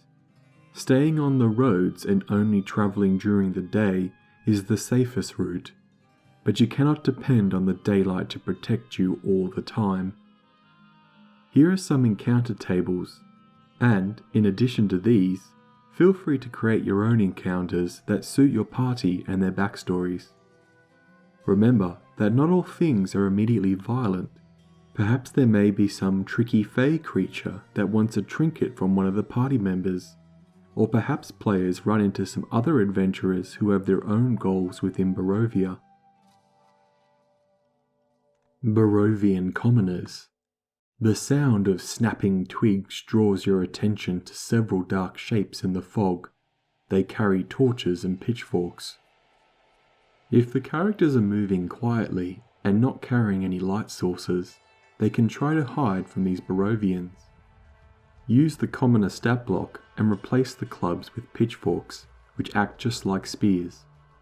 Barovian commoners rarely leave their settlements. This group might be a family looking for a safer place to live, or an angry mob searching for the characters, or perhaps heading towards Castle Ravenloft to confront Strahd. Barovian scouts. Have your players roll for a perception check. If they get over 16, they can see dark figures crouched low and perfectly still, aiming a crossbow in their direction. If more than one scout is present, they are spread out across the area. These scouts are Barovian hunters or trappers, searching for a missing villager or townsperson. Once they realize the characters aren't out to kill them, they lower their weapons and request help in finding their missing person. If the characters decline, the scouts point them in the direction of the nearest settlement and depart without much farewell. They wield light crossbows. Berserkers. These wild mountain folk are covered head to toe in a thick grey mud, which makes them hard to see in the fog and well hidden in the mountains they call home. While camouflaged, they have advantage on stealth checks made to hide. If someone spots a berserker, read, "You startle a wild-looking figure caked in grey mud and clutching some crude stone axe. Whether it's a man or woman, you can't tell." The berserkers shun civilized folk. They try to remain hidden and withdraw if they are spotted, only attacking if trapped or threatened. Corpse. Roll a d6 to determine the nature of a corpse. On a 1 or 2, the corpse belonged to a wolf killed by spears and crossbow bolts. On a 3 to 5, the corpse belonged to a Barovian man, woman, or child who was clearly torn to pieces by dire wolves. If the party is accompanied by a Barovian, such as a Barovian scout, the scouts recognize the corpse as the person they were searching for. On a 6, the corpse looks like one of the characters, determined randomly, but it has been stripped of armor, weapons, and valuable. If moved or touched, its flesh melts away until only a skeleton remains. Dire wolves. A snarling wolf the size of a grizzly bear steps out of the fog. In this combat, the area is lightly obscured by fog. If more than one direwolf is present, the others aren't too far behind and can be seen in the dark shadows of the fog. The direwolves of Barovia are cruel, overgrown wolves and Strahd's loyal servants. They can't be charmed or frightened. Druid and Twig Blights. A gaunt figure with wild hair and bare feet bounds towards you on all fours, wearing a tattered gown of stitched animal skins. You can't tell if it's a man or a woman, but it stops, sniffs the air, and laughs like a lunatic. The ground nearby is crawling with tiny twig monsters. The Barovian wilderness is home to druids who worship Strahd because of his ability to control the weather and beasts of Barovia. The druids are savage and violent, and each control a host of twig blights, which fight until destroyed. If all the twig blights are destroyed, or the druid loses more than half of its hit points, the druid flees, heading towards Yester Hill in Area Y. False Trail. You discover a foot trail that cuts through the wilderness. Evil druids have left this trail. Following it in either direction leads to a hidden spiked pit, which if the players fall into, deals 2d6 damage. A DC 15 perception or survival check notices the trap before they fall in. Ghost. A baleful apparition appears before you. Its hollow eyes are dark with anger. Many ghosts haunt this land. This particular ghost is all that remains of a person drained of life by Strahd. It appears and hisses, "No one will ever know you died here." It then attacks. If the ghost succeeds in possessing a character, it leads its host to the gates of Ravenloft in Area J and hurls the host's body into the chasm. Grave. You stumble upon an old grave. Roll a D100, and if the result is 25 or lower, the grave is intact, appearing as an elongated earthen mound or rocky cairn. Characters who dig up the grave find skeletal remains of a human clad in rusted chainmail. Along with its bones lie corroded weapons. If the grave isn't intact, it has been violated. The characters find a shallow mud-filled hole with dirt and rocks strewn about, with a few scattered bones within. Hidden bundle. The characters find a leather-wrapped bundle hidden in the underbrush, stuffed inside a hollow log, or nestled in the boughs of a tree. If they open the bundle, they find one set of clothes suitable for an adult human. The clothes are drab and have a Barovian style to them. They were once the possession of a were-raven or werewolf, who was using them to blend in with the other Barovians. Hunting trap. The characters that are leading the party must make a DC 15 survival check. If they succeed, they spot a wolf trap. Its steel jaws are caked with rust. Someone has carefully laid this trap under a thin layer of leaves and detritus. Barovian hunters and trappers set these traps hoping to thin out the local wolf population, but Strahd's wolves are too clever to be caught in them. If the characters leading the party do not spot the trap, they take 1d6 piercing damage and are restrained until they can escape from the trap. They can attempt a DC 20 strength check to pry open the jaws, or they can use thieves' tools or tinkering tools with a DC 12 to disable the trap. When this trap is triggered, roll another encounter, and if the result is another monster, have the monster investigate the noise made by the person who was caught in the trap. Needle blights. Hunched figures lurch through the mist with their gaunt bodies covered in needles. The woods crawl with needle blights that serve the evil druids of Barovia. If the characters are moving quietly and not carrying any light sources, they can try to hide from these blights. Revenant. A figure walks alone with the stride and bearing of one who knows no fear. Clad in rusty armor, it clutches a gleaming longsword in its pale hand and looks ready for a fight. From a distance, the Revenant looks like a zombie. However, once within 30 feet, A DC 10 insight check can tell that the creature has hate and intelligence in its eyes. The Revenant is clad in chainmail. The Revenant was a knight of the Order of the Silver Dragon, which was annihilated defending the valley against Strahds' armies more than 4 centuries ago. The Revenant no longer remembers its name and wanders in search of Strahds' wolves and other minions, slaying them on sight. If the characters attack it, the Revenants assume that they are in league with Strahd and fights them until destroyed. The players are able to speak with the Revenant, and if they can make a case that they are also against Strahd, it urges them to travel to Argynvostholt and convince its old leader, Vladimir Hongard, the leader of the Order of the Silver Dragons, to restart its campaign against Strahd. The Revenant would like nothing more than to kill Strahd, but it will not venture to Castle Ravenloft unless it receives orders to do so from Vladimir. If the characters ask the Revenant to lead them to Horngard in Argynvostholt, it does its best to do so while avoiding any Barovian settlements. Scarecrows. A scarecrow lurches into view.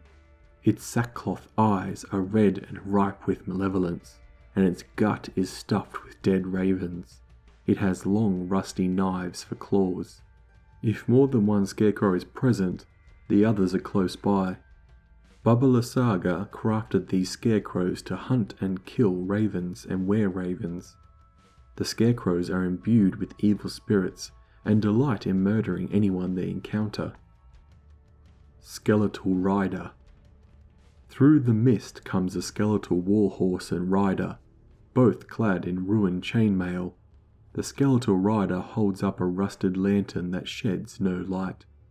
The human skeleton and the warhorse skeleton are all that remains of a rider and mount, both of whom perished when trying to escape the fog that surrounds Barovia. They are doomed to ride through the valley in search of another way out, without hope of salvation. The skeletons ignore the characters unless they are attacked. If both the rider and its mount are destroyed, this encounter won't occur a second time. Strahd Zombie. Not even the cloying fog can hide the stench of death that descends upon you. Something evil approaches, and its footsteps are betrayed by snapping twigs. If the characters move quietly and are not carrying any light sources, they can try to hide from the Strahd zombies. These undead soldiers once served as guards in Castle Ravenloft. They fled the castle after Strahd became a vampire, but couldn't avoid their master's wrath. They still wear bits of tattered livery and attack the living on sight. Strahd zombies function just like normal zombies, but with a few more hit points. If they take 5 bludgeoning or slashing damage, one of their limbs falls off and animates and continues to attack the player. A swarm of bats. The stillness of night is shattered by the shriek of bats and the flapping of their wings. These bats are the servants of Strahd. They attack characters without provocation. If some bats manage to escape the encounter, consider Strahd as having known where the characters are for that hour. A swarm of ravens. Your presence in this dreary land has not gone unnoticed. A raven follows you for several minutes while keeping a respectful distance. The raven doesn't caw or try to communicate with the characters. If left alone, more ravens begin to take interest. Before long, their numbers swell, and soon hundreds of them are watching you. The ravens fly away if attacked. If they are left alone, they watch the party, remaining with the characters until they reach Castle Ravenloft or a settlement. If the swarm is still following them and they have an encounter with another creature, the swarm will help the characters as best they can by attacking and distracting their enemies. Trinket. You find something on the ground. A random character finds a lost trinket. You can find trinkets here. Alternatively, you could make up a trinket that might be important to another character in the setting. Vistani bandits. You catch a whiff of a smoking pipe through the cold air and hear laughter through the fog. These evil Vistani march through Barovia wilderness without concern for their own well-being, smoking pipes and drinking from wineskins, and telling ghost stories. They are searching for graves to plunder or hunt small game. For the price of just 100 gold pieces, they offer to serve as guides. As long as these Vistani are with the party, roll a d12 instead of a d12 plus a d8 when determining the random encounters of the wilderness. In addition, wolves and dire wolves no longer threaten the characters, as long as the Vistani are travelling with them and aren't their prisoners. If the players manage to kill or steal from the Vistani, in addition to several wineskins and delicious rations, the Vistani have about 2d4 gemstones, worth 50 gold pieces each. Were-Raven. This were-raven in raven form watches the characters from a distance. It makes stealth checks against the player's perception checks to see if it can remain hidden. Should the players spot the raven, read the following. Through the mist you see a black circling bird overhead. When it feels your eyes upon it, the raven flies away, but it's back before too long, keeping its distance. The were-raven belongs to a secret order called the Keepers of the Feather. If the characters don't spot it, the were-raven shadows them for about 3 hours. At the end of that time, or any time sooner if the characters attack it, the creature flies home to report what it has seen.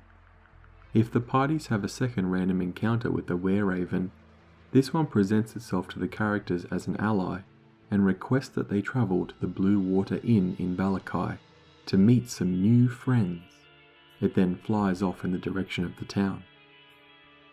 Werewolves. If the werewolves are in human form, read, a deep voice calls out, "Who goes there?"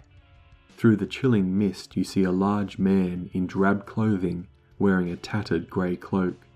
He has shaggy black hair and thick mutton chops. He leans heavily on a spear and has a small bundle of animal pelts slung over his shoulder. If the werewolves are in wolf form, read, you hear a howl of some wolf a distance away. The werewolves act differently depending on the form they have taken. In human form, they present themselves as trappers. If more than one is present, the others are within whistling distance. They try to befriend the characters and see if they are carrying silvered weapons. If the characters appear to have no such weapons, the werewolves assume their hybrid form and attack. Otherwise, they part company with the characters and leave them well alone. In wolf form, the werewolves will follow the party from a safe distance for several hours. If the players take a long or short rest, roll a stealth check versus a perception check to see if the wolves can surprise the characters. Otherwise, they wait until the characters are weakened by another random encounter before moving in for an easy kill. The werewolves have a lair which is a cave complex that overlooks Lake Baratok in Area Z. If a werewolf is captured, a DC 20 intimidation check may cause the werewolf to divulge information regarding their den and the fact that they may have some prisoners. Will-o-wisp. Several hundred yards away, through the fog, you can see a flickering torchlight. If the characters follow the flickering light, the torchlight flutters as it moves away from you, but you never lose sight of it. You make your way quickly and yet cautiously through the fog until you come upon the shell of a ruined tower. The upper floors of the structure have collapsed, leaving heaps of rubble and shattered timber around the tower's base. The feeble light moves through an open doorway on the ground floor and then flickers one last time before disappearing. The will-o-wisp is attempting to lure characters into the tower. The tower is made of packed earth and its interior is desecrated. Against the inside of the wall of the tower, there are several wooden chests. If the chests are disturbed, 3d6 zombies erupt from the earth floor and attack.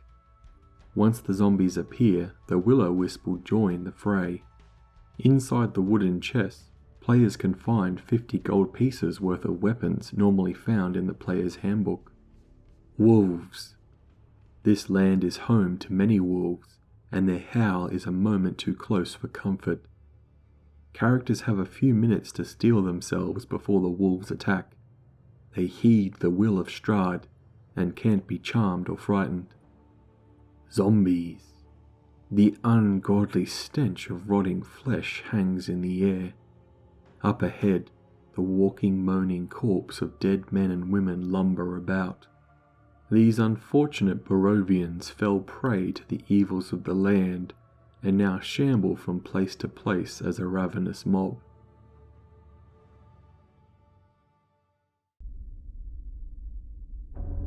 The following is an optional dungeon that is included in the adventure specifically to raise the level of characters to 3. The reason for such a rapid rise to 3rd level, assuming that players start the campaign at level 1, is that Barovia is such a dangerous place that players may find it too difficult and deadly to travel at low levels. Regardless, the dungeon is a fun and exciting haunted house that sets the mood for the setting, as well as letting players see what sort of twisted lives those trapped in Barovia have decided to lead. Death House is the name given to an old row house in the village of Barovia. The house has been burned to the ground many times, only to rise from the ashes time and again, by its own will or by that of Strahd. Locals give the building a wide berth for fear of antagonizing the evil spirits believed to haunt it. The wealthy family that built the house practiced the dark arts. Through seduction and indoctrination, they expanded their cult to include a small yet nefarious circle of friends. When word got out, the rest of the village turned a blind eye to the house and the nightly debaucheries happening within it. The cult tried to summon malevolent extraplanar entities with no success. The cultists also preyed on visitors, sacrificing them in bizarre rituals, and hosting morbid banquet feasts on their corpses. When nothing came of these ritualized murders, cultist activities became thinly disguised excuses to indulge their lurid fantasies. The ranks of the cult thinned as members began to lose interest in the debacle. Then Strahd von Zarovich arrived. The cultists regarded Strahd as a messiah sent to them by the dark powers. Drawn to Strahd like moths to a flame, they pledged their devotion for a promise of immortality, but Strahd turned them away, deeming the cult and its leaders unworthy of his attention. The cultists withdrew to the death house in despair. The cult's habit of trapping and devouring wayward visitors proved to be its downfall. On one occasion, the cult snared a band of adventurers whom Strahd had lured to his domain to be his playthings. A black carriage arrived at the death house soon after, and from out of its black heart stepped the vampire himself.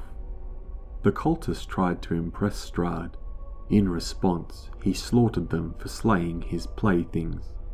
Centuries later, the cultist spirits haunt the dungeon under the house, and the building itself seems unwilling to let the cult be forgotten. As the players enter into Barovia, it is likely that they may come across some small whimpering children in the street. A 10-year-old girl called Rosvalda, or Rose, and a 7-year-old brother, Thornbolt, or Thorn. Thorn is weeping and clutching a stuffed doll, and Rose is trying to hush the boy. If the characters approach the children or call out to them, add the following. After shushing the boy, the girl turns to you and says, "There's a monster in our house," she says, pointing towards a tall brick row house which has seen better days.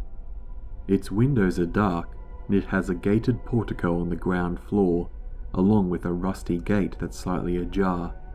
The houses on either side of this one are abandoned, their windows and doors boarded up.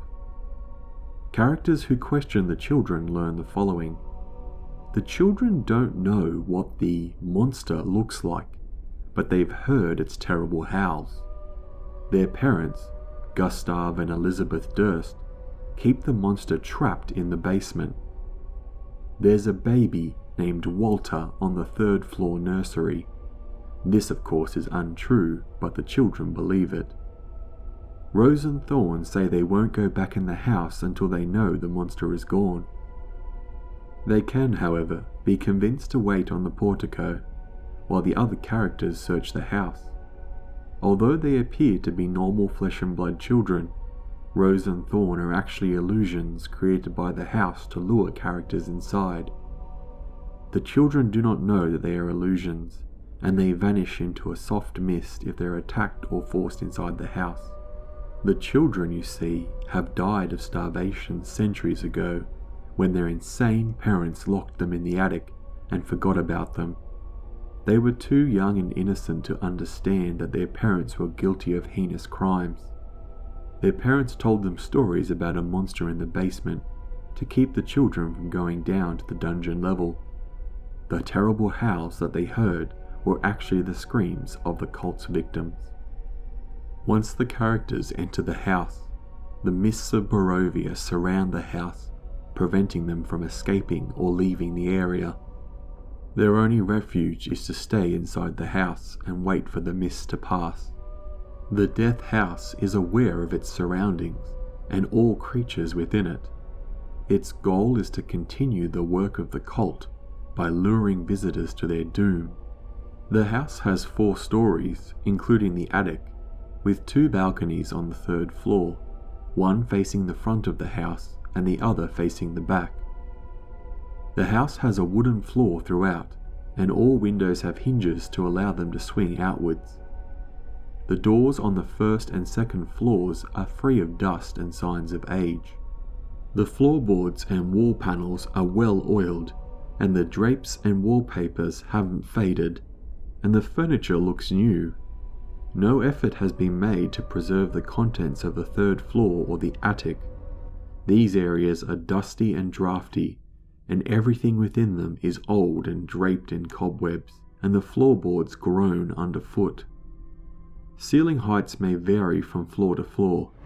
The 1st floor has 10-foot high ceilings, the 2nd floor has 12-foot high ceilings, and the 3rd floor has 8-foot high ceilings, and the attic has 13-foot high ceilings. None of the rooms have any lighting when the characters arrive. However, in the 1st and 2nd floors, there are plenty of oil lamps and fireplaces that can be lit. Characters can burn the house to the ground if they want, but any destruction to the house is temporary. After about 10 days, the house begins to repair itself.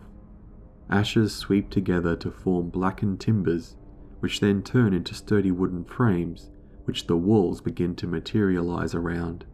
Destroyed furnishings and the likewise are repaired, and it takes about 6 hours for the house to complete this resurrection. Items taken from the house aren't replaced, nor are undead creatures that are destroyed. The dungeon level isn't considered part of the house and can't repair itself in this fashion. In Area 1 we have the entrance. A wrought iron gate with hinges on one side and a lock on the other fills the archway of the stone portico area. The gate is unlocked, and with rusty hinges it shrieks as it is opened. The oil lamps that hang from the portico ceilings are held by chains, and are flanked by a set of oak doors that open into a grand foyer. In Area 1B, hanging on the south wall, is a shield emblazoned with a coat of arms, a stylized golden windmill on a red field, flanked by framed portraits of stony-faced aristocrats who are long dead members of the Durst family. Mahogany-framed double doors lead from the foyer to the main hall in Area 2A. These are set with panes of stained glass. In Area 2A, we see a wide hall that runs the width of the house, with a black marble fireplace at one end and a sweeping red marble staircase at the other. Mounted on the wall above the fireplace is a longsword with a windmill cameo worked into the hilt. The wood-panelled walls are ornately sculpted with images of vines, flowers, nymphs and satyrs. Characters who search the walls for secret doors who otherwise inspect the panel can attempt a DC 12 perception or investigation check to see serpents and skulls inconspicuously woven into the wall's design. The decorative paneling follows the staircase as it circles upwards to the second floor. A cloakroom in Area 2B has several black cloaks hanging from hooks on the walls. A top hat sits on a high shelf. In Area 3, we find the Den of Wolves. This oak-panelled room looks like a hunter's den. Mounted above the fireplace is a stag's head, and positioned around the outskirts of the rooms are 3 stuffed wolves. 2 padded chairs draped in animal furs face the hearth, with an oak table around them supporting a cask of wine. 2 carved wooden goblets, a pipe rack, and a candelabra. A chandelier hangs above the cloth-covered table, surrounded by 4 chairs. 2 cabinets stand against the walls. The east cabinet sports a lock that can be opened with thieves' tools with a DC 12 check, or smashed open with a DC 20 strength check. It holds a heavy crossbow and a light crossbow and a hand crossbow, along with 20 bolts for each of them. The north cabinet is unlocked and holds a small box containing a deck of playing cards and an assortment of wine glasses. A trap door is hidden in the southwest corner of the floor. It can't be detected or opened by the characters until they approach it from the other side. Until then, the house supernaturally hides the trap door with magic. In Area 4A, we find the kitchen, which is tidy with dishware and cookware and utensils neatly placed on shelves. A work table has a cutting board with a rolling pin atop it. A stone, dome-shaped oven stands near the east wall. Its bent iron stovepipe connects to a hole in the ceiling. Behind the stove and to the left is a thin door leading to a well-stocked pantry in Area 4B. All the food in the pantry appears fresh, but when eaten it tastes bland and ashy. Behind a small door here is a dumbwaiter on the southwest corner of the kitchen. A 2-foot wide stone shaft containing a wooden elevator box is attached to a simple rope pulley mechanism and must be operated manually. The shaft connects the area to 7A, also known as the servants' quarters, and 12A, the master's bedroom. Hanging on the wall next to the dumb waiter is a tiny brass bell attached by wires to buttons in those other areas. A small character can squeeze into the elevator box with a successful DC 10 acrobatics check. The dumbwaiter's rope and pulley mechanism can support up to 200 pounds of weight before breaking. In Area 5 we find the dining room. The centerpiece of this wood-panelled dining room is a carved mahogany table surrounded by 8 high-backed chairs with sculpted armrest and cushioned seats. A crystal chandelier hangs above the table, which is covered in resplendent silverware and crystalware polished to a dazzling shine. Mounted above a marbled fireplace is a mahogany-framed painting of an alpine vale. The wall panelling is carved with elegant images of deers among the trees. Characters who search the walls for secret doors who otherwise inspect it can, with a DC 12 perception or investigation check, see twisted faces carved into the tree trunks and wolves lurking amongst the carved foliage. Red silk drapes cover the windows, and a tapestry depicting hunting dogs and horse-mounted aristocrats chasing after a wolf hang from the iron rod bolted to the south wall. The silverware, crystals, portraits and tapestries rot, crack and tarnish if removed from the house. In Area 6 we find the upper hall. Unlit oil lamps are mounted on the walls of this elegant hall. Hanging above a mantelpiece is a wooden frame portrait of the Durst family. Gustav and Elizabeth Durst with their 2 smiling children, Rose and Thorn. Cradled in their father's arms is a swaddled baby, which the mother regards with a hint of scorn. Standing suits of armor flank the wooden doors on the east and west walls. Each suit of armor clutches a spear and has a visored helm shaped like a wolf's head. The doors are carved with dancing youths. However, on close inspection with a DC 12 perception or investigation check, the characters can find the youths aren't really dancing, but in fact are fighting off a swarm of bats.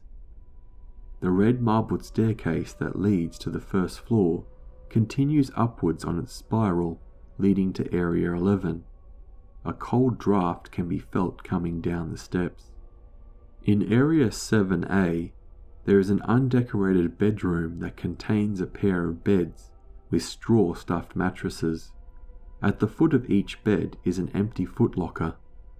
Tidy servants' uniforms hang from the hooks of the adjoining closets in Area 7B. A dumbwaiter is in the corner of the west wall and has a button on the wall next to it. Pressing the button rings the tiny bell in Area 4A. In Area 8 we find the library. The master of the house used to spend many hours here before his descent into madness. Red velvet drapes cover the windows of this room.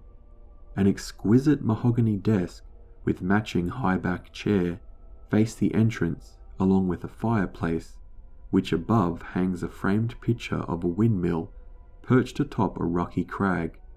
Situated in the corners of the room are two overstuffed chairs. Floors and ceilings of bookshelves line the south wall. A rolling wooden ladder allows one to more easily reach the higher shelves. The desk has several items resting atop it: an oil lamp, a jar of ink, a quill pen, a tinderbox, a letter kit which contains a red wax candle, several sheets of parchment, and a wooden seal bearing the Durst family insignia, which is a windmill. The desk drawer is empty except for an iron key which unlocks the door in Area 20. The bookshelves hold hundreds of books covering a range of topics including history, warfare, and alchemy. There are also several shelves containing first edition collected works of poetry and fiction. The books rot and fall apart if they are taken out of the house. A secret door is behind one of the bookshelves. A secret door behind one bookshelf can be unlocked and swung open by pulling on a switch disguised to look like a red-covered book with a black spine. A character inspecting the bookshelf can spot a fake book with a successful DC 13 perception or investigation check. Unless the secret door is propped open, springs in the hinges cause the door to close on its own. Beyond the secret door lies Area 9. In Area 9 we find a secret room that contains bookshelves packed with tomes describing fiend summoning rituals and necromantic rituals of a cult called the Priests of Osibus. The rituals are bogus, which any character can ascertain after studying the books for 1 hour and succeeding a DC 12 Arcana or Religion check. A heavy wooden chest with claw marks and iron feet stands on the south wall. Its lid is half closed. Sticking out of the chest is a skeleton in leather armor. Close inspection reveals that the skeleton belongs to a human who triggered a poison dart trap. 3 darts are stuck in the adventurer's armor and ribcage. The dart firing mechanism inside the chest no longer functions. Clutched in the skeleton's left hand is a letter bearing the seal of Strahd von Zarovich, which the dead adventurer was trying to remove from the chest. Written in flowing script, the letter reads as follows: "My most pathetic servant, I am not a messiah sent to you by dark powers of this land.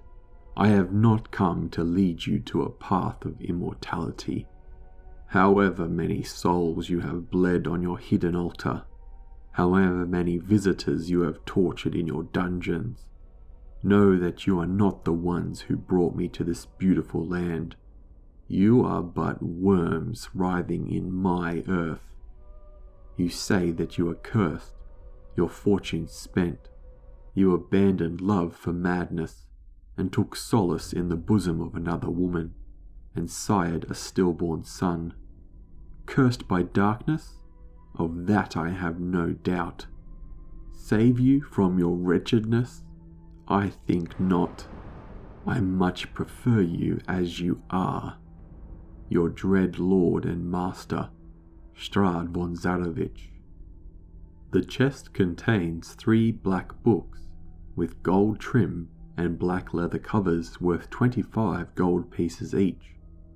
3 spell scrolls of Bless, Protection from Poison, and Spiritual Weapon. The deed to the house. The deed to a windmill. An assigned will. The windmill on this deed relates to the one to the east mountains of Valakai, currently in the possession of a coven of hags. The will is signed by Gustav and Elizabeth Durst and bequeaths the house, the windmill, and all other family property to Rosavalda and Thornbolt Durst in the event of the parents' death.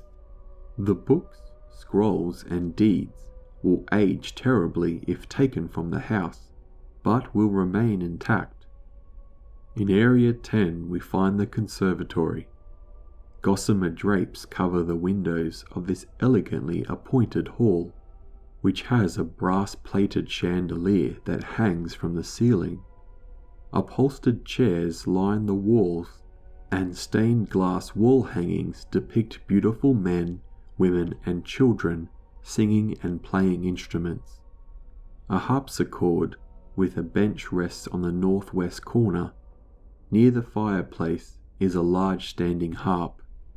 Alabaster figurines of well-dressed dancers adorn the mantelpiece, and on closer inspection it is revealed that the dancers are in fact well-dressed skeletons. In Area 11 we find the balcony. Characters who climb the red marble staircase to its full come to the dusty balcony, with a suit of black plate armor standing against one wall.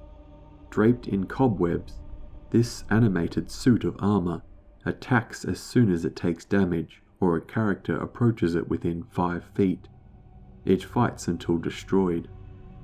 Oil lamps are mounted on the dark oak panels, which are carved with woodland scenes of trees and falling leaves and tiny critters. Characters who search these walls with a DC 12 perception or investigation check notice tiny corpses hanging from the trees and worms bursting up from the ground. There is a secret door on the west wall that can be found with a DC 15 perception or investigation check. It pushes open easily to reveal a cobweb wooden staircase leading to the attic. In Area 12 we find the Master Suite. The double doors that lead to this room have dusty panes of stained glass set into them. The designs on the glass resemble that of windmills. The dusty cobweb-filled master bedroom in Area 12A has burgundy drapes that cover the windows. Furnishings include a 4-poster bed with embroidered curtains and tattered gossamer veils, a matching pair of empty wardrobes, a vanity with a wood-frame mirror, and a jewelry box covered in silver and gold filigree, which is worth 75 gold pieces.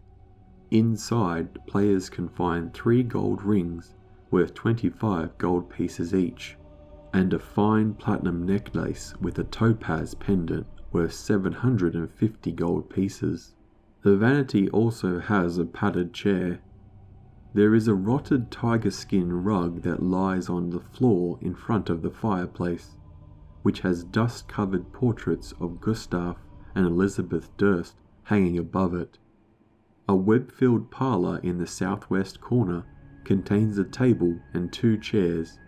Resting on the dusty tablecloth is an empty porcelain bowl and matching jug. A door facing the foot of the bed has a full-length mirror mounted on it. The door opens to reveal an empty and dust-choked closet. That is Area 12B. The door on the parlour leads to an outside balcony in Area 12C. There is a dumb waiter in the corner of the west wall that has a button next to it. Pressing the button rings the tiny bell in Area 4A. Area 13 is a bathroom. This dark room contains a wooden tub with clawed feet, a small iron stove with a kettle resting atop it, and a barrel under a spigot on the east wall. A cistern on the roof is used to collect rainwater, which is then borne down a pipe into the spigot. However, the plumbing no longer works. In Area 14 there is a storage room. Dusty shelves line the walls of this room. A few shelves have folded sheets, blankets, and old bars of soap on them. A cobweb-covered broom of animated attack leans against the far wall. It attacks any creatures within 5 feet of it. In Area 15 we find the nursemaid suite. Dust and cobwebs shroud an elegantly appointed bedroom in Area 15A, and its adjoining nursery in Area 15B. Double doors set with panes of stained glass are pulled open to reveal a balcony in Area 15C, overlooking the front of the house. The bedroom once belonged to the family's nursemaid.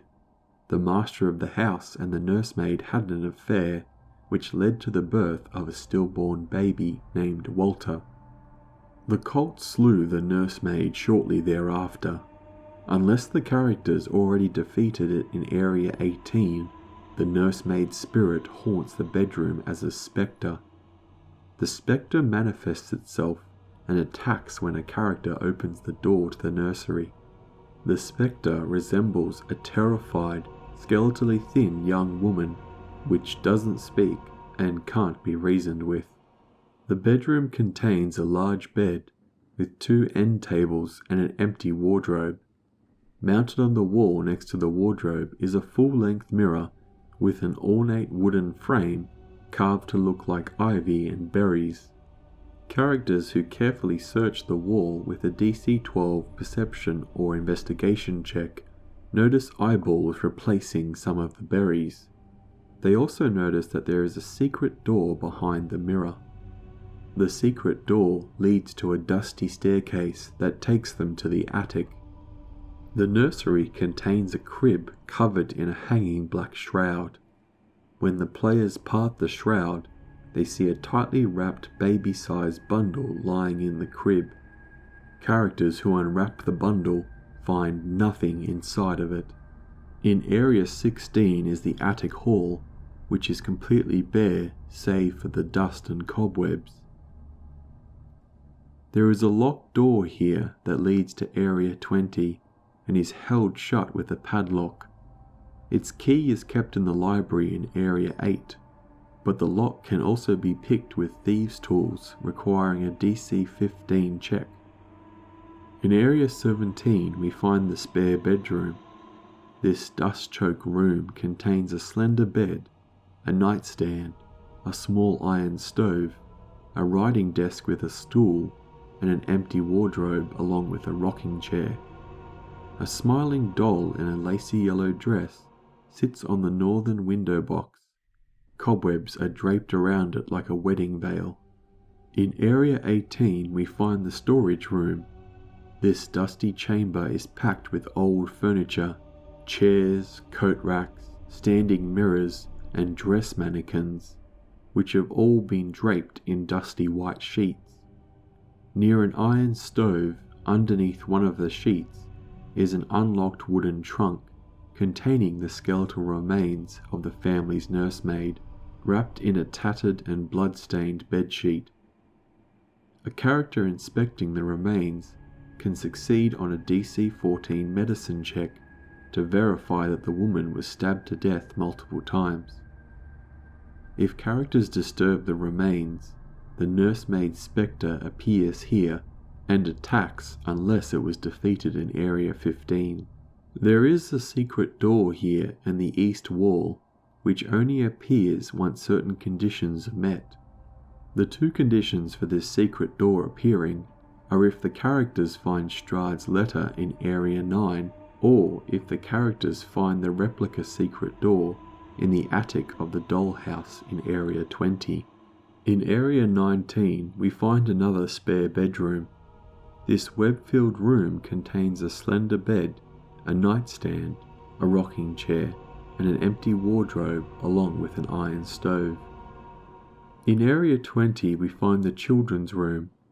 The door to this room is locked from the outside.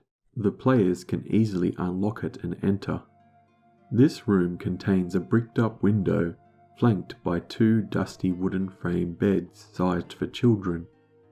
Closer to the door is a toy chest with windmills painted on its side, and a dollhouse that's a perfect replica of the dreary edifice in which you stand. These furnishings are draped in cobwebs. Lying in the middle of the floor are two small skeletons, wearing tattered but familiar clothing. The smaller of these two cradles a stuffed doll, which you also recognize. The Durst children, Rose and Thorn, were neglected by their parents and locked in this room until they starved to death.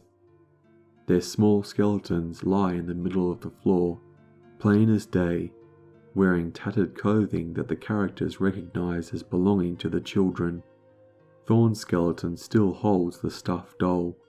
The toy chest contains an assortment of stuffed animals and toys. Characters who search the dollhouse can succeed on a DC 15 perception or investigation check to find all of the house's secrets, including the one in the attic that leads to the spiral staircase of Area 21. If either the dollhouse or the chest is disturbed, the ghost of Rose and Thorn appear in the middle of the room. Use the ghost statistics in the monster manual, but make a few modifications. The ghosts are small and lawful good. They have 35 hit points each. They lack the horrifying visage action. They speak common and have a challenge rating of 3. The children don't like it when the characters disturb their toys, but they only fight in self-defense. Unlike the illusions that were outside the house, these children know that they have died. If asked how they died, Rose and Thorn explain that their parents locked them in the attic to protect them from a monster in the basement, and that they died from hunger. If anyone asks how to get to the basement, Rose points out the dollhouse and says, "There's a secret door in the attic." Characters who search the dollhouse for secrets have advantage on perception or investigation checks to find them. The children fear abandonment, and if one or more of the characters tries to leave, the ghost children demand that they stay here. When the characters disagree, the ghosts decide to possess the character. This, however, is not a full possession. Instead, some of the character's nature and personality is replaced by that of the children's. If Rose possesses someone, change their character flaw to, "I like being in charge and I get angry when others tell me what to do." A character possessed by Thorn gains the following flaw: "I'm scared of everything, including my own shadow. I weep with despair when things don't go my way." Once a character is possessed by Rose or Thorn, they can't willingly leave the death house or the dungeon below it. Both ghosts can be intimidated to leave their hosts with a successful DC 16 intimidation check. Characters who take on the appearance or personality of their father and mother as seen in the paintings throughout the house have advantage. If the ghosts of Rose and Thorn are destroyed, they reform the next day. The only way to permanently put them to rest is to take their skeletal remains to the tombs in Area 23E and 23F. The children do not know this. In Area 21 we find the secret stairs. This narrow spiral staircase is made of creaky wood and is contained within a narrow 5-foot wide shaft of mortared stone that leads to the dungeon 50 feet below. In Area 22, the players have entered the dungeon level access. The wooden spiral staircase from the attic ends up here, and a narrow tunnel stretches southward before branching east and west. The dungeon underneath the Death House is carved out of earth, clay, and rock. The tunnels are about 4 feet wide with 7 feet high ceilings, with timber braces at 5-foot intervals. The rooms are about 8 feet tall and are supported by thick wooden posts and crossbeams. The only exception is Area 38, which has a 16-foot high ceiling supported by stone pillars. Characters without dark vision must provide their own light sources as the dungeon is completely unlit. As the characters explore the dungeon, they see century-old human footprints in the earthen floor leading in every direction. The players can hear a constant eerie chanting echo throughout the entire dungeon. It's impossible to gauge exactly where the sound is coming from until the characters reach Area 26 or 29, and they can't discern any of the words until they reach Area 35. In Area 23, we find the family crypts. Several crypts have been hewn from the stone of the earth. Each crypt is sealed with a stone slab, unless otherwise noted. Removing a slab requires a DC 15 athletics check. Using a crowbar or some other similar tool grants advantage on the check.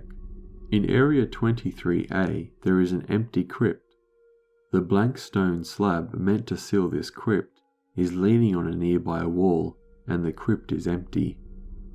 In Area 23B, we find Walter's crypt. The stone slab is meant to seal the crypt, and it leans against a nearby wall. Etched onto it is the name Walter Durst. The crypt is empty. In Area 23C, we find Golstav's crypt. The stone slab is etched with the name Golstav Durst. The chamber beyond contains an empty coffin atop a stone bier. In Area 23D, we find Elizabeth's crypt. The stone slab is etched with the name Elizabeth Durst. The crypt contains a stone bier with an empty coffin atop it. A swarm of centipedes boils out of the back wall and attacks if the coffin is disturbed. In Area 23E, we find Rosa's crypt. The stone slab is etched with the name Rosavalda Durst. The chamber beyond contains an empty coffin on the stone bier. If Rosa's skeletal remains are placed in the coffin, the child's ghost finds peace and disappears forever. A character possessed by Rosa's ghost when this occurs is no longer possessed. In Area 23F, we find Thorn's crypt. The stone slab is etched with the name Thornbolt Durst. The chamber beyond contains an empty coffin on the stone bier. If Thorn's skeletal remains are placed within the coffin, the child's ghost finds peace and disappears forever. A character possessed by Thorn's ghost when this occurs is no longer possessed. In Area 24, we find the cult's initiate's quarters.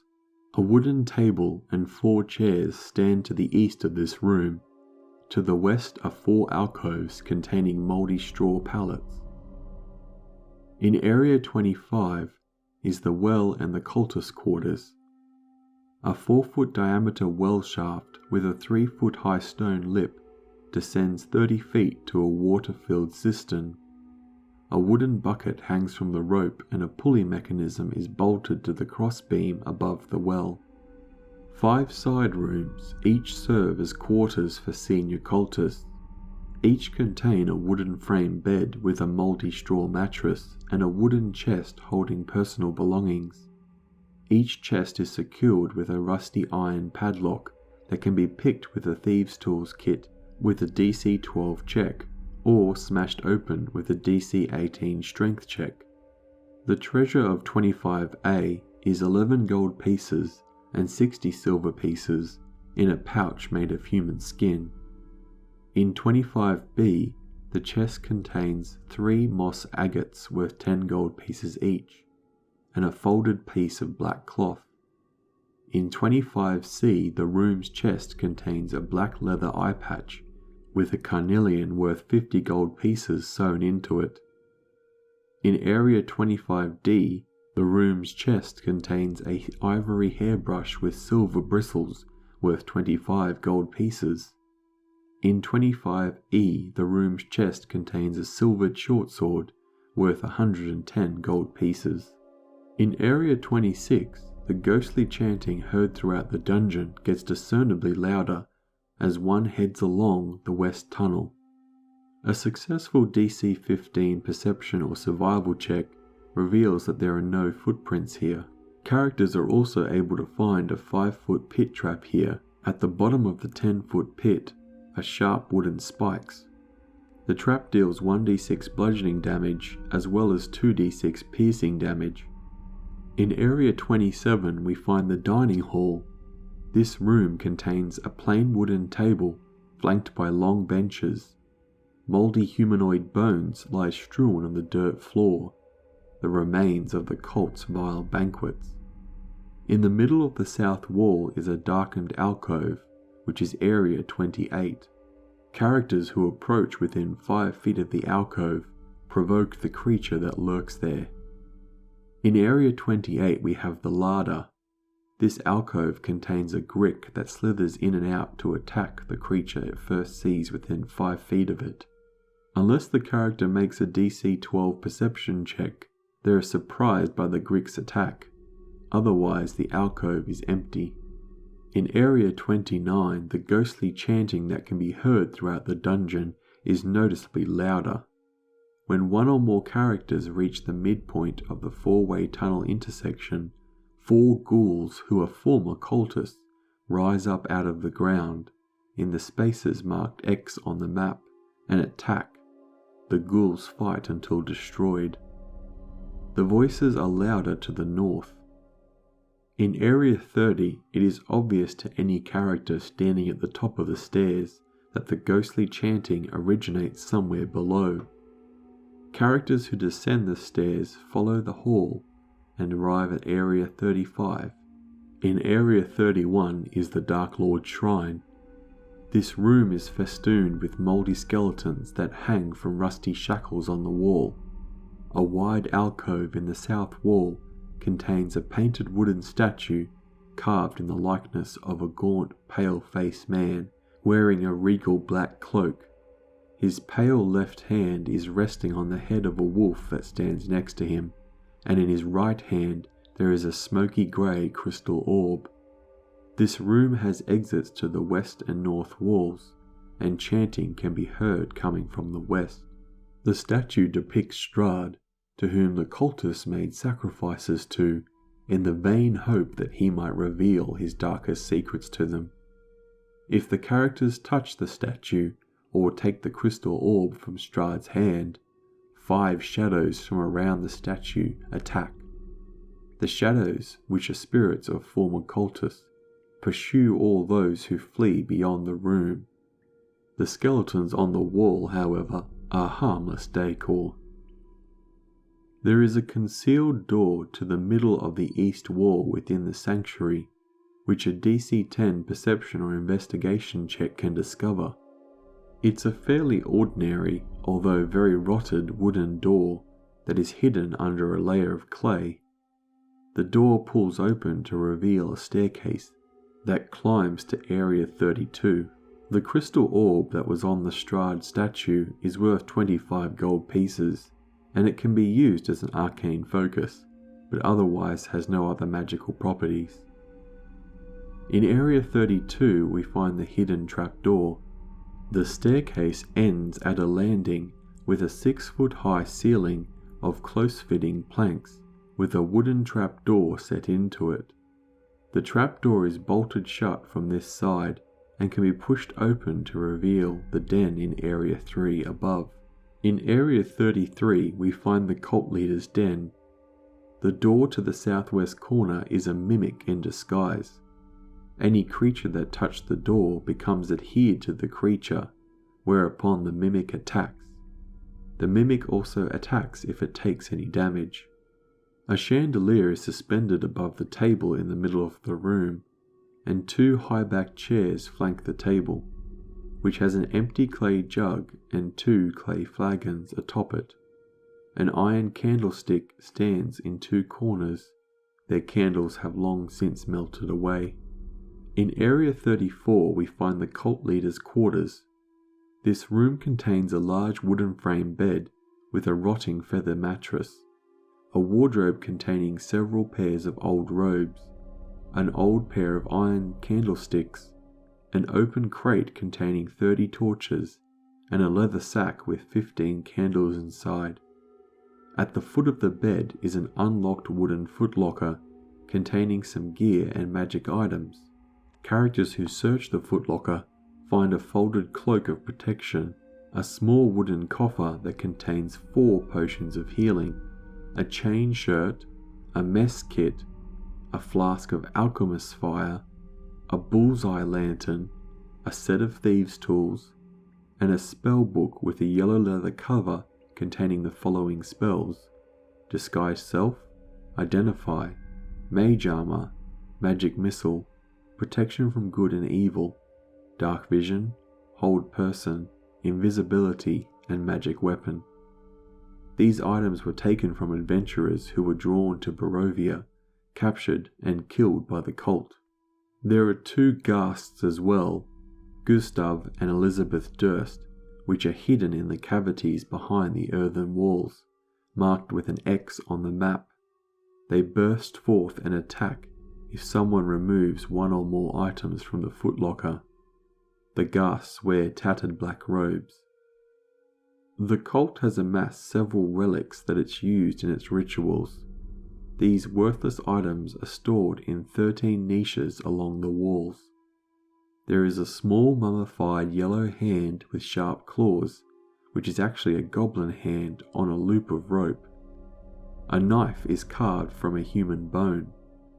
A dagger with a rat skull set into the pommel.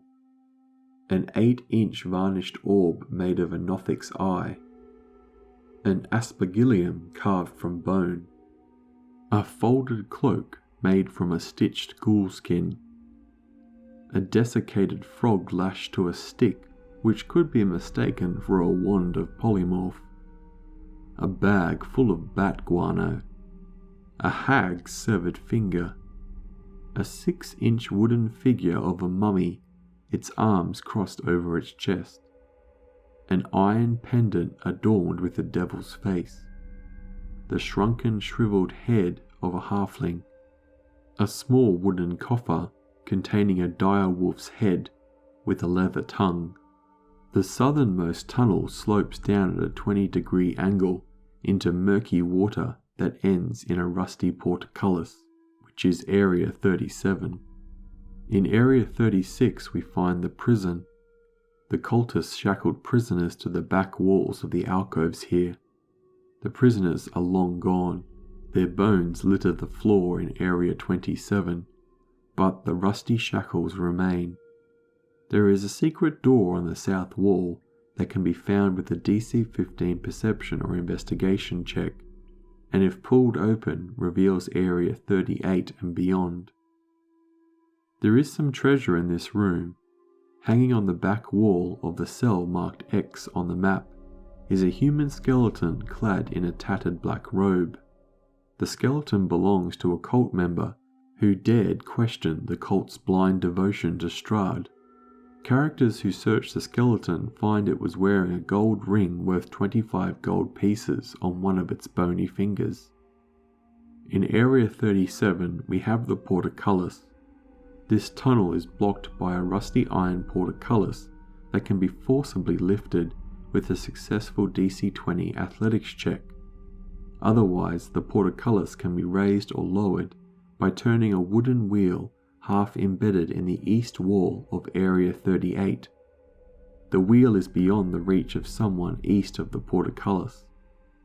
The floor around the portcullis is submerged under 2 feet of murky water. In Area 38 we find the ritual chamber. The cult used to perform rituals in this sunken room, and the chanting heard throughout the dungeon originates here. Yet, when the characters arrive, the dungeon falls silent as the chanting mysteriously stops. The chanting stops as you peer into the 40-foot square room. The smooth masonry walls provide excellent acoustics. Featureless stone pillars support the ceiling and branch out to the west wall that leads to a dark cave heaped with refuse. Murky water covers most of the floor. Stairs lead up to a dry stone ledge that hug the walls. In the middle of the room, more stairs rise up to an octagonal dais that also rises above the water. Rusty chains with shackles dangle from the ceiling directly above the stone altar mounted on the dais. The altar is carved with hideous depictions of grasping ghouls and is stained with dry blood. The water is about 2 feet deep, and the ledges to the central dais are 5 feet high, with 3 feet being above the water. The chamber ceiling is 16 feet high, and 11 feet above the dais and ledges. The chains dangling from the ceiling are 8 feet long. The cultists would shackle prisoners to the chains and dangle them above the altar to cut them open with knives and allow the altar to be bathed in blood. Half embedded in the east wall is a wooden wheel connected to a hidden chain and mechanism. A character can turn the wheel to raise or lower the portcullis in Area 37. The hole in the west wall leads to a naturally formed alcove. The half-submerged pile of refuge that fills it is actually a shambling mound, which the cultists dubbed Lorgoth the Decayer. It is asleep, but it awakens if attacked, or if the characters summon the cultists but refuse to complete their ritual. A character standing next to the mound can attempt a DC 15 nature check to reveal the true nature of what the mound is. If any character climbs the top of the dais, the chanting begins. The chanting rises once more as 13 dark figures appear holding torches, but the torch's fire is black and seems to draw light into it. When you look to see the faces of these figures, all you see is dark voids. "One must die, one must die," they chant over and over again. The apparitions are harmless figments that can't be damaged, turned or dispelled. The character on the dais when the cultist appears must sacrifice a creature on the altar or face the cult's wrath. Characters can ascertain what must be done with a DC 11 religion check or an insight check. To count as a sacrifice, a creature must die on the altar. The apparitions don't care what sort of creature is sacrificed, but they aren't fooled by illusions.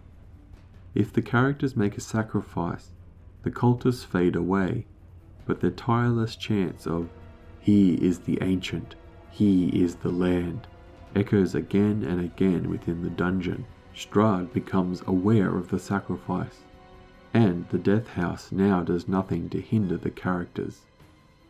If the characters leave the dais without making a sacrifice, the cultist chants, "Lorgoth the Decayer, we awaken thee!" The chant rouses the shambling mound and prompts it to attack. It pursues prey beyond the room, but won't leave the dungeon. It can move through tunnels without squeezing as it completely fills its space. At the start of the shambling mound's first turn, the chant changes again. "The end comes, death be praised." If the shambling mound dies, the chanting stops and the apparitions vanish forever.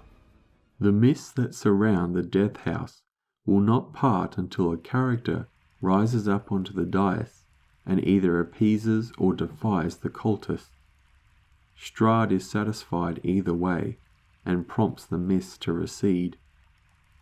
If the cult is appeased, the death house holds no ill will towards the party that was willing to sacrifice a life to appease the cult. Once a sacrifice is made, the characters are free to go. If the characters, however, deny the cult and its sacrifice, and destroy the shambling mound or escape from it, the death house attacks them as they try to leave. When they return upstairs, they must roll initiative as they discover several architectural changes. The windows have been bricked up, and are impervious to weapons and spells. All the doors are gone and are replaced with slashing scythe blades. A character must succeed on a DC 15 acrobatics check to pass through a blade trap doorway unscathed. A character who spends 1 minute studying the blade in a particular doorway can gain advantage in a momentary gap. After seeing the repeated movements of the scythe blades and succeeding on a DC 15 intelligence check. If the character fails while passing through, they take 2d10 slashing damage, but arrive on the other side of the doorway. These blades have no logical mechanism and cannot be disarmed. Every room that contained a fireplace, an oven, or a stove is now full of a poisonous black smoke. The room is heavily obscured, and any creature that starts its turn in the smoke must make a DC 10 Constitution saving throw or take 1d10 poison damage. The interior walls become rotted and brittle. Each 5-foot section has an AC of 5 and 5 hit points, and can be destroyed with a successful DC 10 athletics check. Each 5-foot section of the wall that is destroyed causes a swarm of rats to pour out and attack. The swarm won't leave the house. Keep track of the initiatives as the characters make their way through the house. Once they escape, the house angrily slams its doors and awaits its next victim.